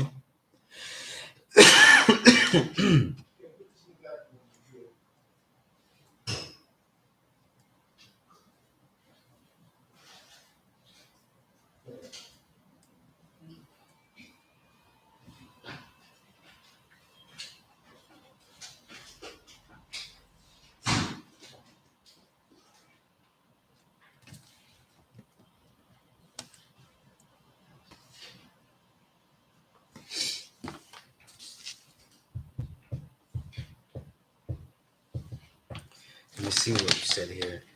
All right, gotta be careful with those vitamin D capsules though, because so many have. Of course, yeah. You gotta look at everything. They could put swine in the liquid stuff too. So you gotta do the knowledge. Like anything could have it, And one ingredient that's very confusing to use now is glycerin. And glycerin, they don't write vegetable glycerin all the time. So the glycerin could be swine or it could be vegetable. So you have to look and you have to do the knowledge. You know what I'm saying? The products I'm telling you though are vegan. You know what I'm saying? So they'll be useful.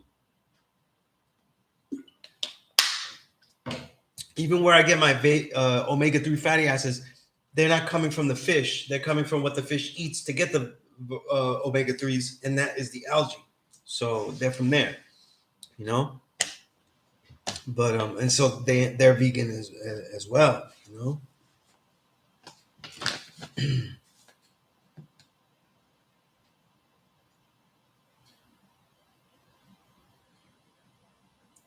You have to, see the thing is like protocols that also when people are on medications and stuff, as you are, Malik, with diabetes, a lot of times doctors they instruct their patients not to have certain vitamins and nutrients. I don't know why, and I don't agree with it, but I also don't know what they know, because sometimes some of these medications could be altered or be affected, meaning that they'll cause a problem with you taking them if you also take them with the medication, which is also, because remember, the truth is that the insulin and things like that as a diabetic, though, they might stabilize a statistical measure in your body, but they aren't helping to heal you. And that's something that you have to do with your own diet, But the vitamin D, calcium supplements, of course, but vitamin C from what I know, it should be okay, but make sure, like to see their counters, I didn't get the seven. No, I didn't get the 7 dots, I'm like, you're funny. Got to read the labels for sure. Some of this protein contain gelatin. Mind you, I don't know if you're doing a knowledge day. Mind you, I gave you my supplements and nutrients I use. I don't use a protein powder. Sometimes I will buy one because I might have the time, but I usually don't. I haven't used a protein powder in years, and I haven't lost muscle, I haven't lost muscle, It's like I haven't had that problem,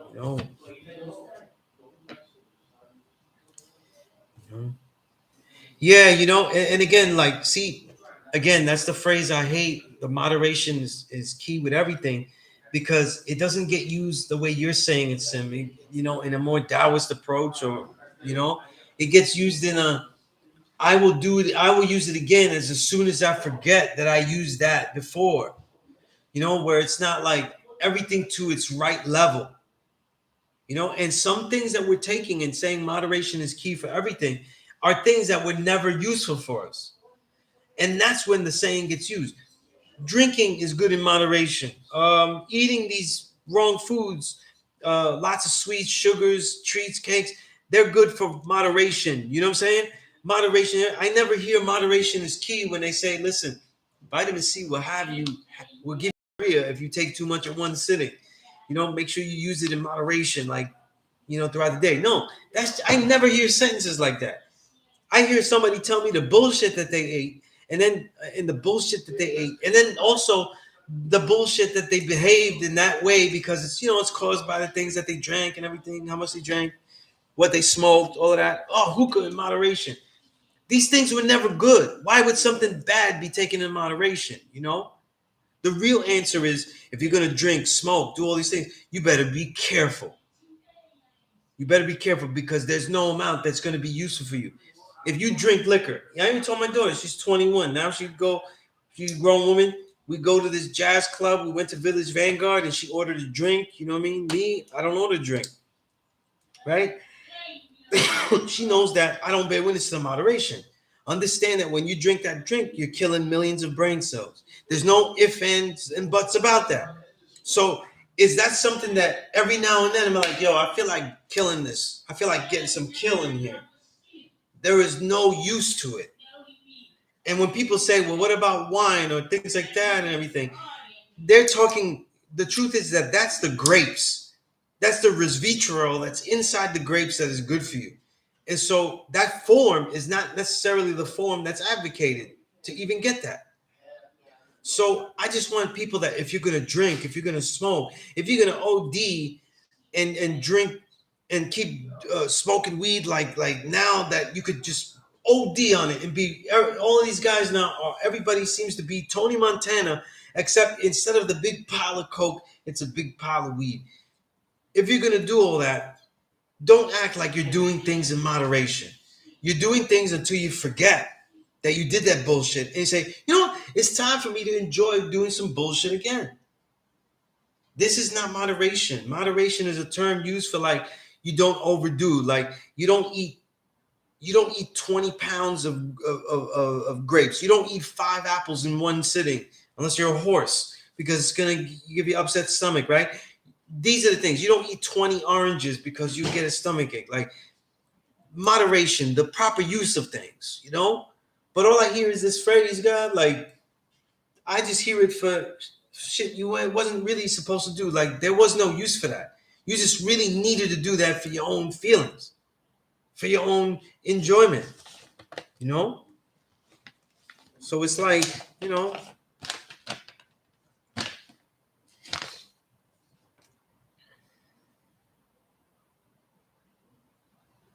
that's good, Malik. Yeah, you actually put that out there. Yeah, it is used as a cop out, and that's my thing. You know, I know that the way you're using it is totally different. You know, yeah, everybody says that, man. You know, like my elders, you know, they'll admit that in my family, they'll admit like, yo, you make the choices, they're right and everything. But as long as I do this in moderation, I'm like, yo, you moderately walked yourself into this disease. You didn't moderately, you know, you did it because for some people, moderation is every Friday. If you're gonna pay me moderately, if you're gonna pay me in moderation, you pay me every 2 weeks. That's moderate to me. That's in moderation. You controlling. You're not really paying me the way I should.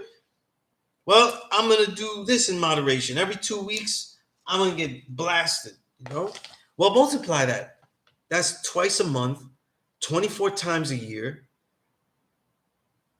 Now say that to somebody. Say, you know what? I only got fucked up when I got paid. I only got drunk when I got paid. You got drunk 24 times.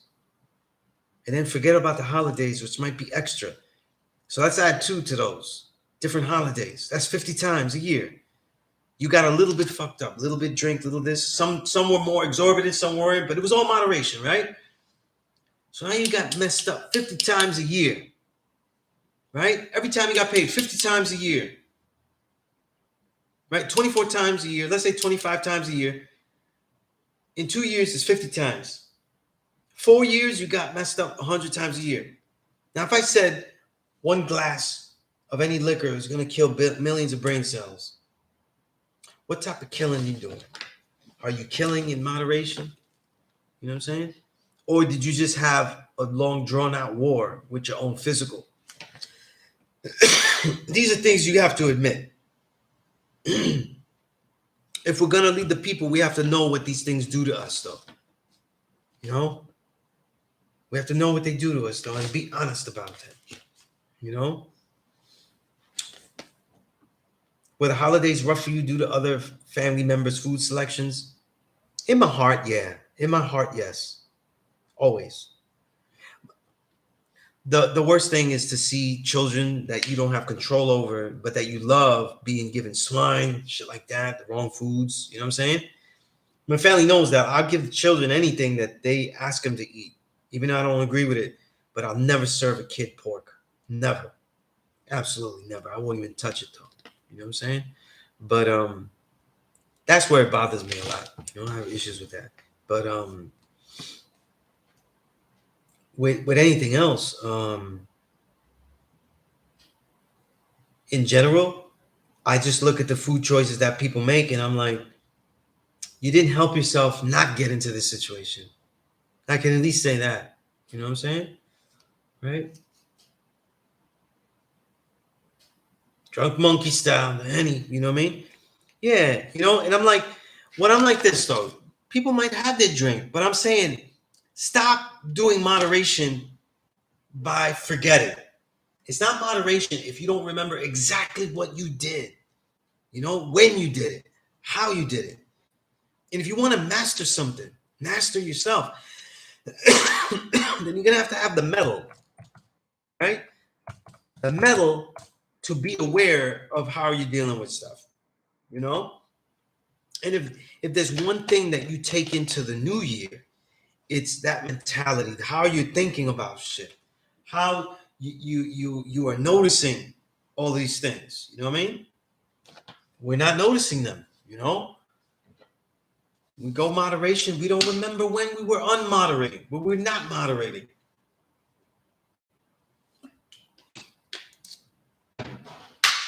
No, I know it sounds extreme though, but I know that in 2022, I had one this big, one vegan chocolate bar, and I had what else? I had one serving of vegan ice, and I had one box within 2 days of vegan, gluten-free sunflower butter cookies. Man, they were good though. They were really good. And that was the whole year. That was the whole year. You know what I mean? Every single time I was at Trader Joe's and I wanted those cookies, I went and got me extra fruits. And sometimes I was like, yo, the fruits might be more expensive, like the small bag of dried cherries or something like that, but they taste great. And I would just get that. You know what I mean? Because at least though, it tastes great and it'd be a great treat because I can't afford to spend $5.50 for a small bag. And I would do stuff like that. You know what I'm saying? This is the kind of stuff I would do, you know? Instead of buying that, or buying something because I would get like an extra kombucha or something else. These are things that I would have. These are things I would have that is just automatic with the way I would try to discipline myself, you know? And I think that not everybody's going to succeed that way. But every time, the way you start to succeed that way is every time you do something bad for yourself, do 2 things good for yourself extra that you normally haven't. So if you don't drink kombucha and you start drink liquor and you did some shit, go buy some kombucha. Get a good flavor that you know you'll like. Get the GT Synergy. Those are the best tasting, right? You get that one, right? You did something wrong. No, go to the vitamin shop and buy yourself a nutrient that you didn't get. Think of something learn the nutrients. Like the functionality. Like I know when I'm gonna have not too much sleep or I go to bed too late. Like for example, I'm gonna be hosting this show with my man Mike Hands, which I'm gonna be co-hosting. He's hosting because he's the star. Mike Hands in Classic Storm Radio's 15th year anniversary. For those that know, like I've been with Toshi about half those years, 7 of the 15. I've been doing the show with him since 2016. So I know I'm gonna get the show supposedly ends at 12 and I gotta go back to Staten Island. So I know I'm gonna have like late sleep and I could sleep in, but it isn't the same for me. You know what I'm saying? To sleep in and have the same quality sleep. That's a night where I know I'm gonna definitely use melatonin. You know what I'm saying? Where I use other nutrients. Maybe I might wake up with some extra vitamin D, extra vitamin C, just to recover from my sleep patterns going awry. You know what I mean? And these are things that you anticipate. You anticipate these things. You know what I'm saying? Right?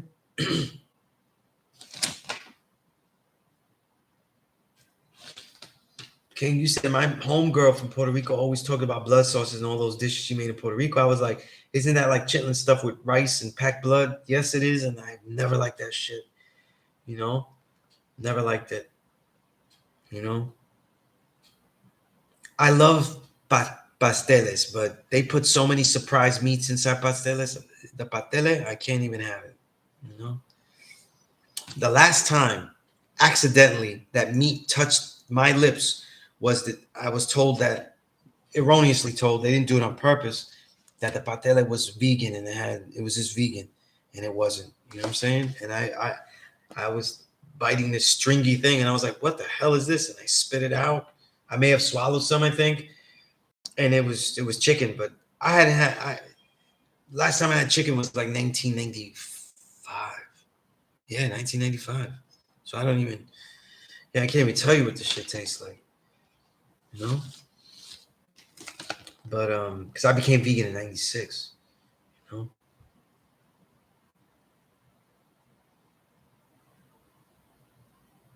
Peace 793. I didn't notice you on the joint here. You're dropping some stuff here.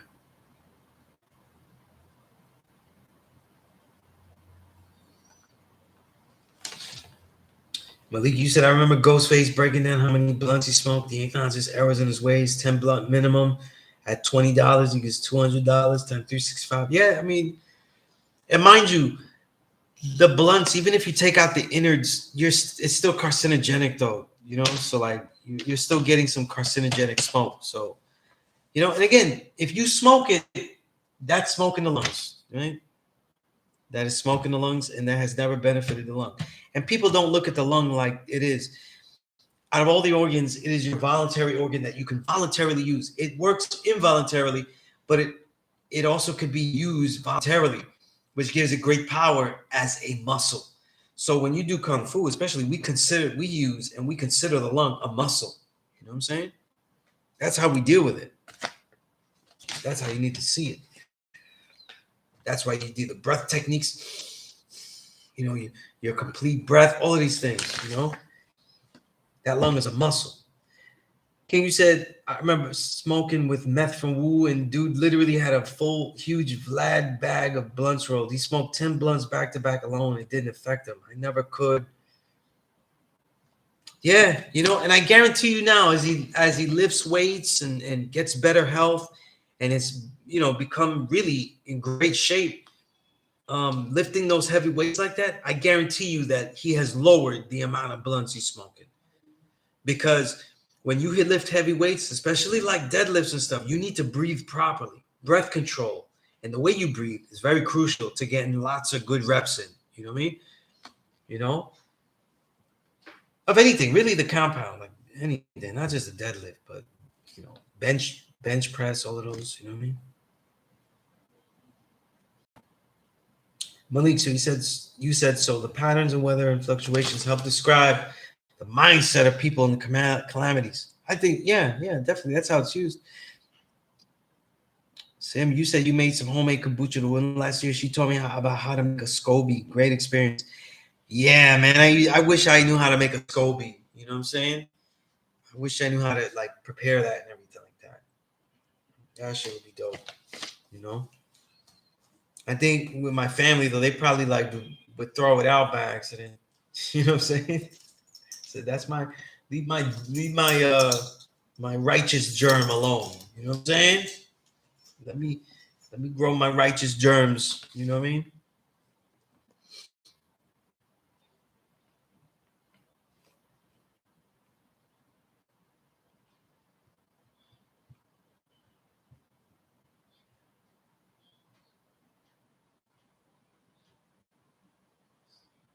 That's P793. Yeah. You know, and again, I'm going through my build awareness square to show you like these are the most important things as your plan. You want larger plans to fulfill themselves. The smaller daily living plans have to be strong. They have to be tight. You say, oh, you don't have the discipline. That's what the fasting is for. You don't have the discipline to say, listen, if I go, I'm hungry, but if I go to bed now and just wake up and eat that meal when I wake up, I get a better sleep, and then pop up and have the energy to go into a workout or something else, and I won't have that food digesting and have to use the bathroom longer. All of these things, and I'll have better energy, and the hunger I have it's going to be quenched anyway the next morning. If you have this type of discipline with how you eat, your body will produce greater. You'll be able to read better. You'll be able to stay awake when you read. You know, you won't have the itis and stuff like that. You know, and this is important though. This is important. You know.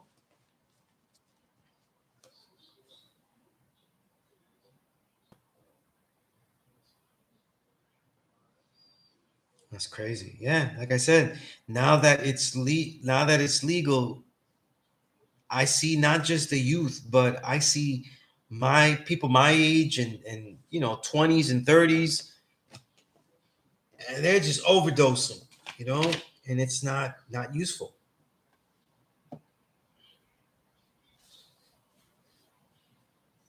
See, the thing is, right, 793rd, is that you won't see the impact when someone's smoking and drinking, especially if they can take it and all that kind of stuff. But you're seeing an opportunity cost. If they're doing this, they're not doing that. If they're doing this, they're most likely not supplementing and they're most likely not taking the time. If they have to take the time out and say, I need to relax and I deserve to relax and I need to sit down and smoke this, I just need that time for myself. What are they doing in that time for themselves? Because when I'm just giving an example, when I need time for myself too, but when I need time for myself, it's to sit down and read, to enjoy music, also to create all these things. So I'm having a more productive way. So even if I'm not spending time doing that, and the more people get into smoking and drinking, the likelihood of them using nutrients and supplements that are useful goes down. And that's a fact. You know what I'm saying? That's a fact. People that are drinking are not drinking vitamins with their beer. You know what I'm saying? And people that are smoking are not thinking that they're doing anything, especially with weed. They're thinking that they're doing nothing wrong, that it's another aspect of health. But all they're doing is altering their what? Their brain states. You're using something to get you in a high state, which means though that the sensations of good feelings, the sensations of wellness, you can't achieve that on your own.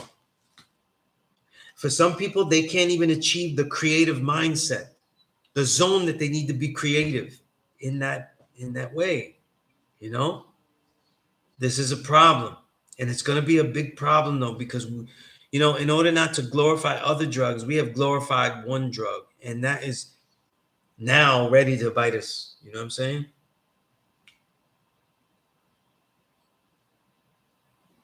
I can imagine in Jamaica, you know.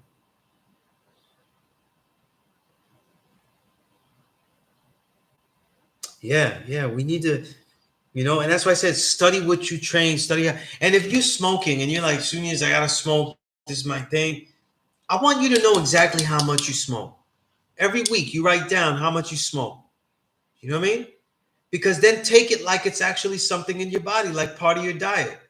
And you tell me how much you smoked. You know what I'm saying? You take note of how much you smoke. You know?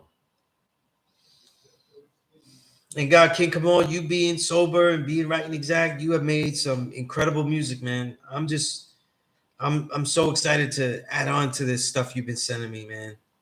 It's incredible stuff. Fucking hype. You know what I mean? That's why I'm so hyped to finish this book, man. So I could dive into that. You know what I mean? It's- you know, I already got the big file with the name, our album, and I go in there. I got little sections, notes, and everything for each song we're working on. So it's gonna be something, though. Now I have to rapidy rap and figure this shit out. You know what I'm saying? Gotta be a rapper, you know. But definitely giving me a great perspective on what it is to take an album and add on to one to completion and stuff. Make it my own, but also with you, King. You know, it's really been a great experience. You know, having so much fun with it. You know? But I'm gonna be here for 20 more minutes. You know what I'm saying? 20 minutes.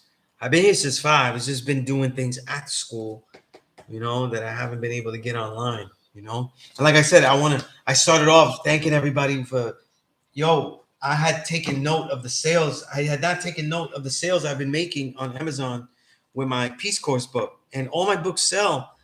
This one is sold really well, and I'm real thankful. I'm real thankful for that, because it's something that has a lot of my heart in there,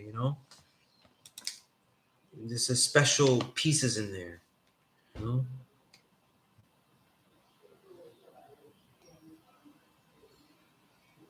Yeah. That's great. And by the way, for people that don't know, King Kamal is a great MC. Um, if you only have like 15 minutes, go on the online streaming, YouTube Music, Apple, all of those, and listen. Or even YouTube, just YouTube, not even YouTube Music, and look for King Kamal Paramount. You listen to that EP, you're gonna hear. The smooth, the God is the silk peddler of the verse, you know what I'm saying? Smooth, you know what I'm saying? He's spitting silk on that verse, you know?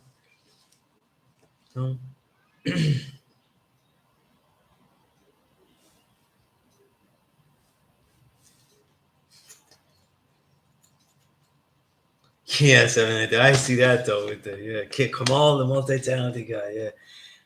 Yo, definitely all the coughing and stuff like that, right? Yeah, definitely that too.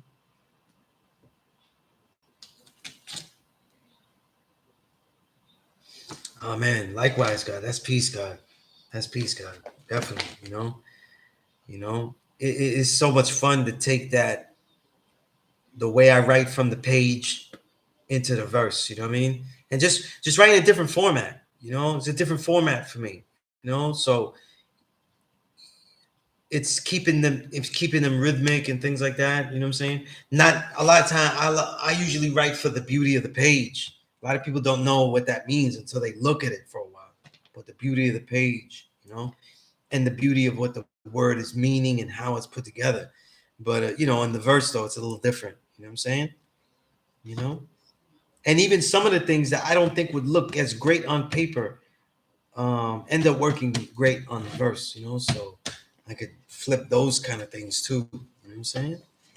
But yeah, man, yeah, you know. And then one thing I think I've always known this to be an advantage of myself, but there's nothing I'll say that you've heard before because I heard everything. And so I make sure that I don't be saying what other people say, even if I might have the same idea of point to make or concept or would have a concept, But yeah, God, yo, come on, Sim, that shit, yeah, yeah, you guys are smooth, pocket gliders, you know what I mean? pocket gliders, though. You know what I'm saying? I kind of kick and punch my way through the pockets, though. You know what I'm saying? You know. But you guys, man, you guys are stroke. You know, breaststroke, butterfly stroke through it. You know what I mean? Backstroke through it. You know. But yeah, you know, in doing this though, you know, I've always modeled myself and saw the what and I said this I think in the video to the ones that coming out with Inf Mega.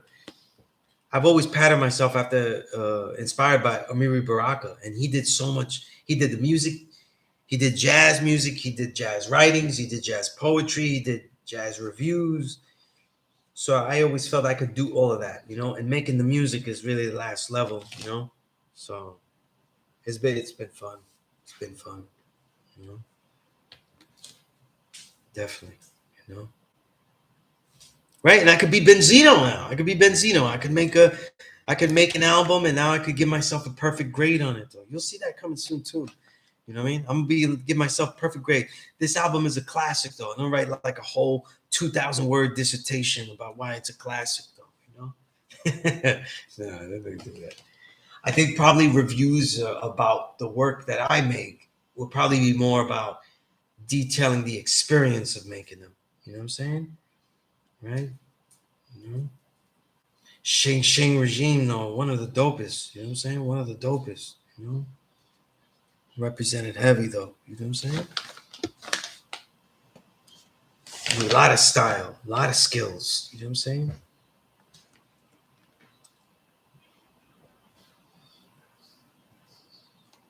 But you know, Malik, that's what I'm saying though. You know what I mean? I be saying, yeah. Oh, I got yeah, I got a name actually bars though. You know. Yo, I remember when I was there in 2005 though. This funny shit when I was at the source. Benzino, they gave Little Brother the second album. I forgot the name of it. It was a dope album though. Second Little Brother album. They gave that 4.5. And Common's B, they gave it a 4.5, I think, right? And Common's B is a classic. Though. That shit is dope, right? I love that record, you know. And Minstrel Show, there you go, that was it. And they gave those great grades, right? Now, I don't. So when we did the year-end review, that's when I was there. The year-end review, there's a whole bunch of shit that went down, but they refused to put. They were actually gonna leave that out. Commons B and Little Brother's Minstrel Show. They're gonna leave it out because some of the marketing people, they was like, I don't really like it. It's not really like, you know, tough and gangster. You know, to me, Commons B is a tough album. Like he's saying some tough shit. Like just because you're not killing people, don't mean that it's not fucking tough. You know, that's what people like. A lot of Common verses are very. A lot of verses from Common over the years, they're tough as hell because a lot of people would not dare to say this shit that he was saying, you know. But yo, peace to the Kasim, peace, God. Nah, they was like, and they were saying it was coming down from Benzino that like he don't like that record though because they're not rugged, they're not street enough. You don't want those records on there, no Little Brother on there and shit like that. And I'm like, how you can't give a record that high grade and then act like it didn't happen? You know what I'm saying? And those records were both, you know, they were both two of the best albums of the year. They deserve recognition in the year-end review. You know what I'm saying? But oh man, that's tough, Sam. I hear you. That was a beautiful album, though, man. It's one. You know, I'm a big fan of Common. I like Common, and I love these latest. I love Black America, the August Green albums. You know, like he really great stuff. You know, really great stuff. But that B album, though, you can't front on that. That shit is crazy. You know, but they were though, so that shit, you know, like I've always found trying to find the integrity of how I cover a music, but also part of the music. And I find that the way to do it though is just to really give detail. So like, who's gonna say that I was being biased about, let's say, like the Leftovers, of which I'm part of, and I said the Lebron album we came out with was great because I'm not really saying this is great, this is that. I'm showing you the bars that were great. I'm describing the music on the songs, you know, the samples, describing the sounds that you're hearing. So if you think that's whack, then you know you thinking you're thinking something is whack of a great description of it. You know exactly what you think is whack now, at least, at the very least, you know. But anything that we do, that I do, I build on why I made it or how I made it. You know what I'm saying? And I think that when we build, like we'll have interview builds, King, and on the album and stuff, and we'll promote that shit out there, and people's gonna see like, yo, how we made this, because the way I write those is always concentrated. There's always a lot of deeper meanings in the way I shit write. But with this way I'm writing now, there's a lot more stuff that's easier to catch on the first take, you know, even though it's kind of heavy too. You know?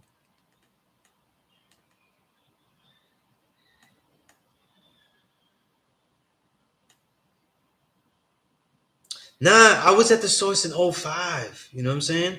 I was there when I wrote, I'll say when I wrote that I wrote the feature on Funk Flex, how he bit his name, how he kind of was ignoring his DJ, all firsthand shit. I was with people firsthand for that information, and also the payola. So that whole big piece. Flex never said nothing at the time. Yo, it's funny because when I published the payola piece, Day Sun was the editor in chief then, the God Day Sun, and we just was listening to Hot 97 there. We was there late, and we was like, yo, if he says something about us, God, we're gonna go up to the station, God. You know, and I was like, yo, let's do it, you know. And he didn't say shit though. He never mentioned the source. Like he never said anything about that payola piece. So I guess it was, to me, that showed it was more true, because he didn't. There was no threatening to sue. Nothing. You know? I gotta type out that piece, because I don't know anybody with the actual issue. I don't think I even have a copy of that myself. You know. But yeah, 2005. That's when I was at the source. I was messing around with the source in 2004 too, because I was hanging out with Day Sun when he was a lower editor, and when I was there at the source when a Son Unique, Old Dirty Bastard, returned to the Essence. You know, he say that though. That's why God, like, I need to start. I need to write down that piece again, because he on some bullshit. You know, he on some bullshit that he didn't take. You know, like I said, everybody talking about, you know, they didn't take payola. You were the only one to give payola to. There was nobody else that was really going to help your cause to give payola to. And if they're acting like they didn't work on payola though, then what do we act on? That he had great musical taste to know what the next pop hit was. And the only thing that would save him is that over the time, the actual radio radio itself became digitized. So the algorithms became the payola, you know? So you have to fit the algorithms, you know what I mean? So a lot of people talk about algorithms now with social media, but algorithms were first being used heavily to justify the music being repeated. And that was all the way back in 2005, all the way back then. And I cataloged that and everything. I have articles out there too, with Buckshot and everything, talking about that.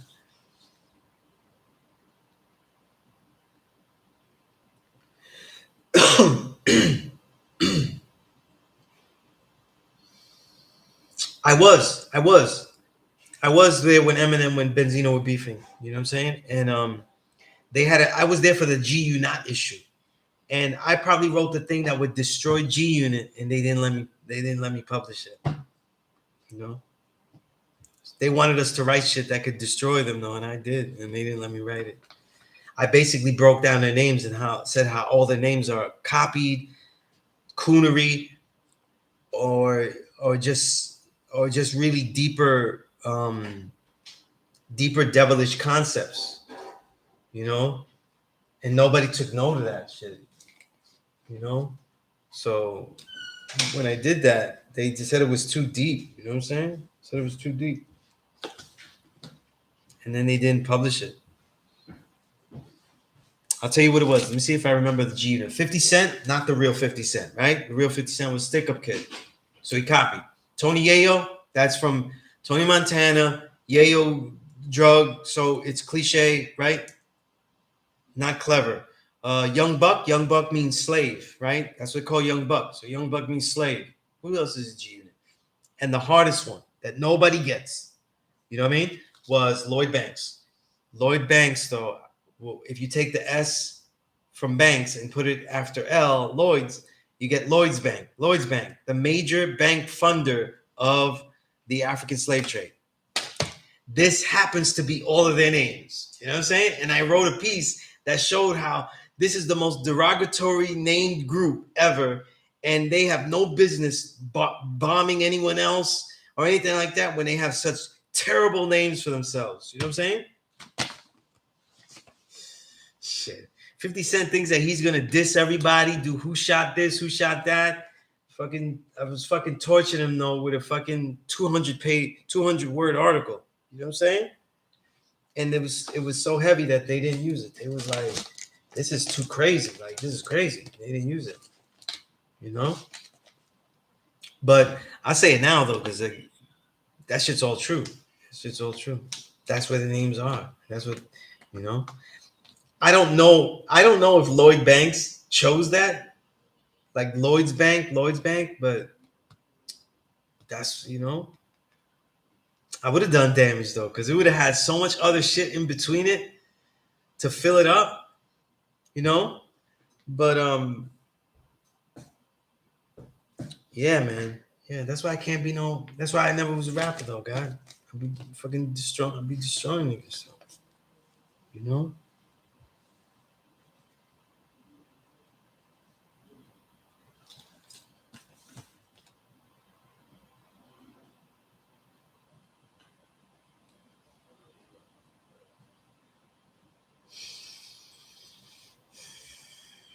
Simple stuff. And I think all I had was like a little sidebar space that they gave me, and it was supposed to be like 150 words.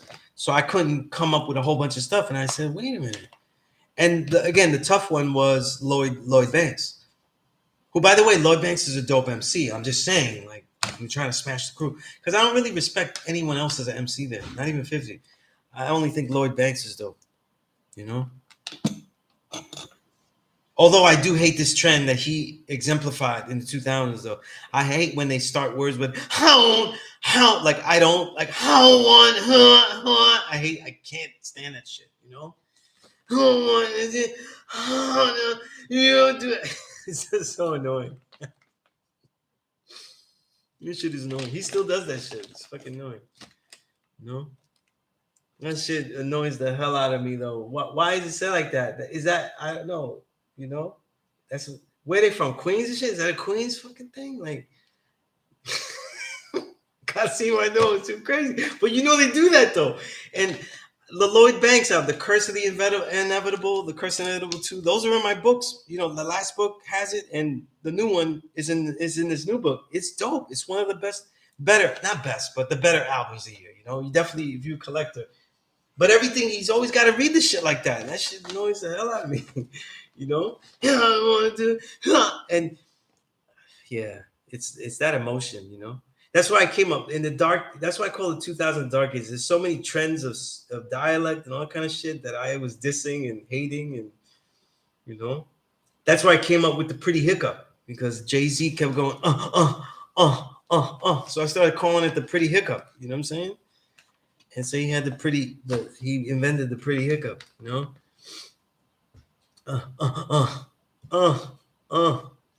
You know? What's that Jay-Z song, though, where he does like that shit for like a whole half minute and shit, you know? I've never heard a Dominican go, oh, you know, like, I don't know. It could be a mutation, right? I don't know. Yeah. Yo, you know, it's funny though, man. During the 2000s, those are the dark ages. Like, yo, how many times during the dark ages I was teaching this class and I would see young kids come into my class with with t-shirt robes on. And I was just saying, like, yo, that's a bata. That's a nightgown you wearing. You wearing, because that's what we call it, you know, we call the nightgowns. Like that's a grandma nightgown, you know, that's the bata de abuela, you know what I mean? That you wearing.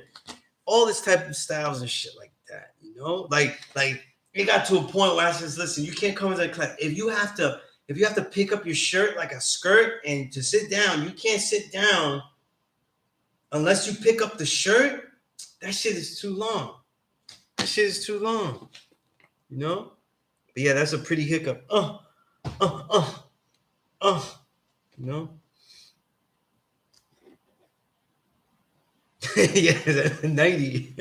Yo, I really had students. I had to tell them. I was like, yo, you're gonna wear all these pink colors and stuff, but yo, you are not coming into my class though with you know, like that shit's a nightgown you wearing though. You came in with the nightgown though.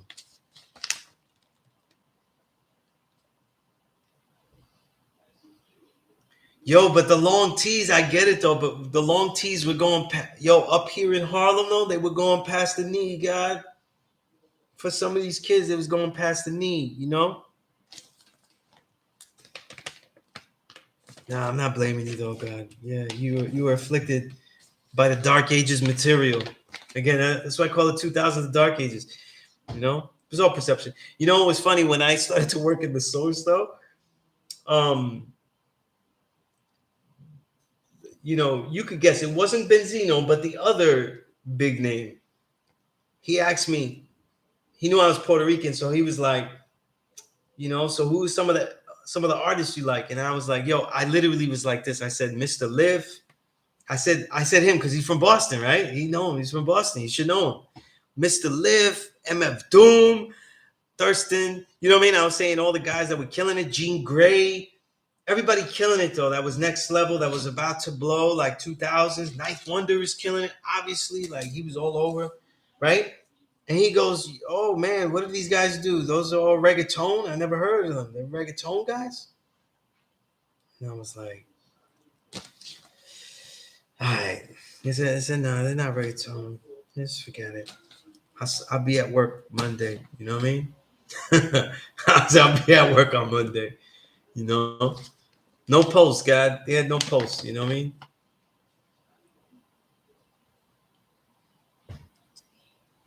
Free size, yo, free size beyond triple XL, free size, yo. And it's yeah, like I said, man. I was saying before, during the 2000s, I wasn't doing any of those styles because I was obsessed with kung fu, and everything I wore was kung fu related. Though I was wearing gis everywhere. You know what I'm saying? I had so many colors, man. We had black, white, brown, blue. We was rocking all the colors. You know, red. You know, designs with dragons and shit, like you know, all that shit, you know. Candy bar jackets, yeah. Yo, Harlem was like, I was this, damn. I was like, damn. But that's who was coming in the class, the kids from, you know. That shit was crazy, yeah.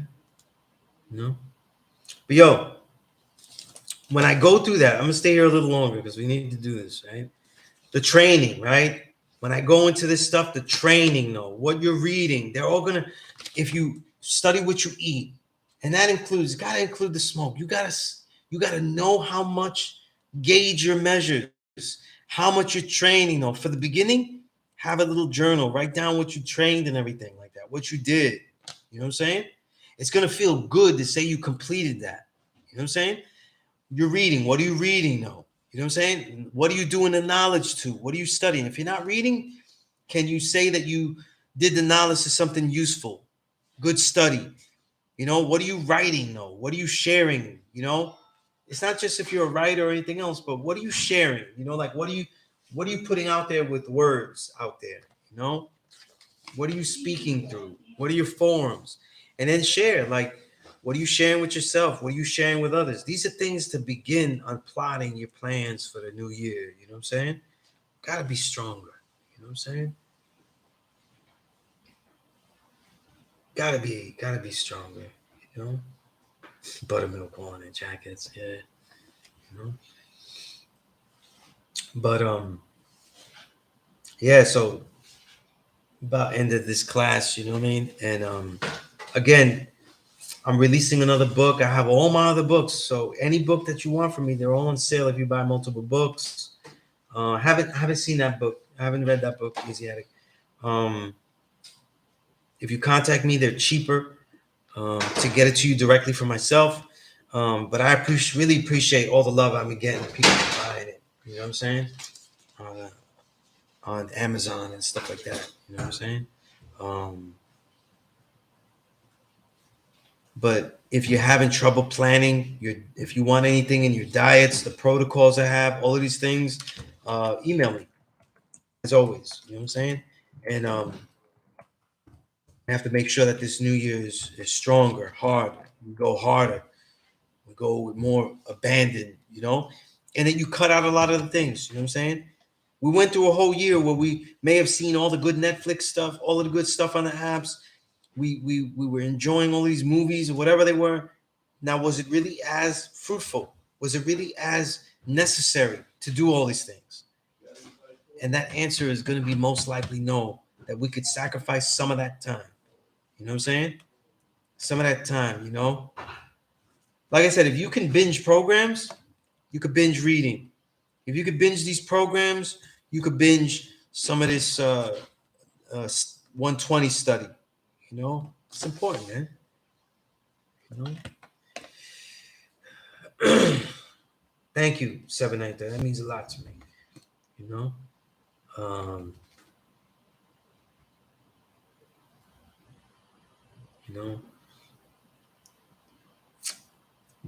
you know, the definitely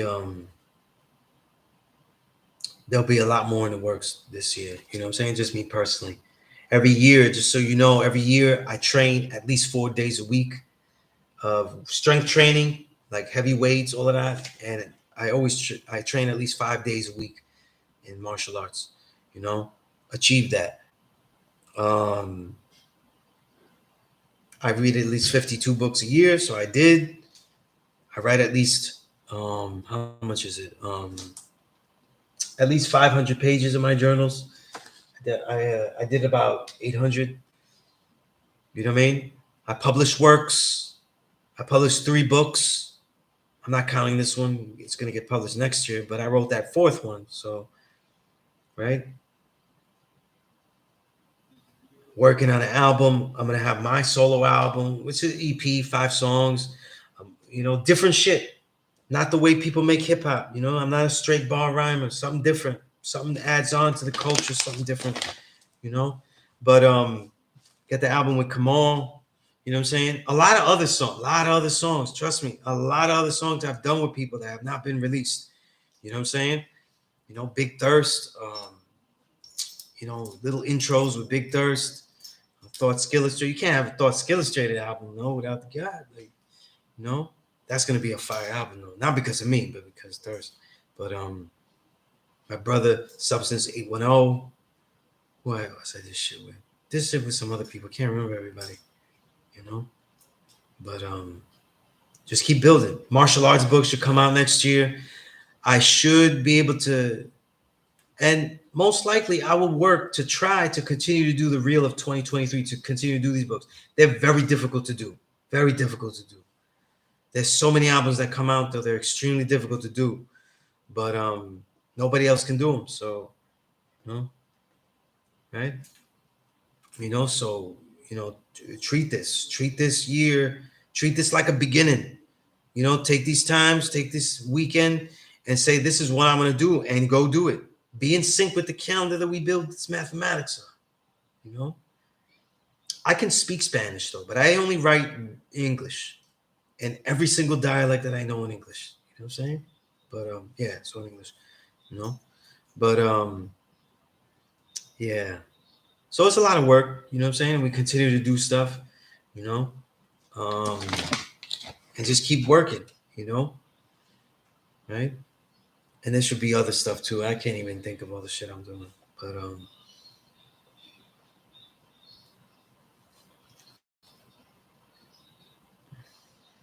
That's crazy. You funny 793. Yeah. I'm still ML Ray. I'm still ML Ray. These trolls still try to say shit. There's a troll out there saying that my name is not Sunez, that my given name is Sunez, like my government. You know, because people know my life though. You know what I mean? But you know, but we'll definitely build. If you're watching this and you don't really interact in the chat and stuff, but you want to learn things, you want to ask things, you want materials to add on with, email me. Email me, sunius97@gmail.com.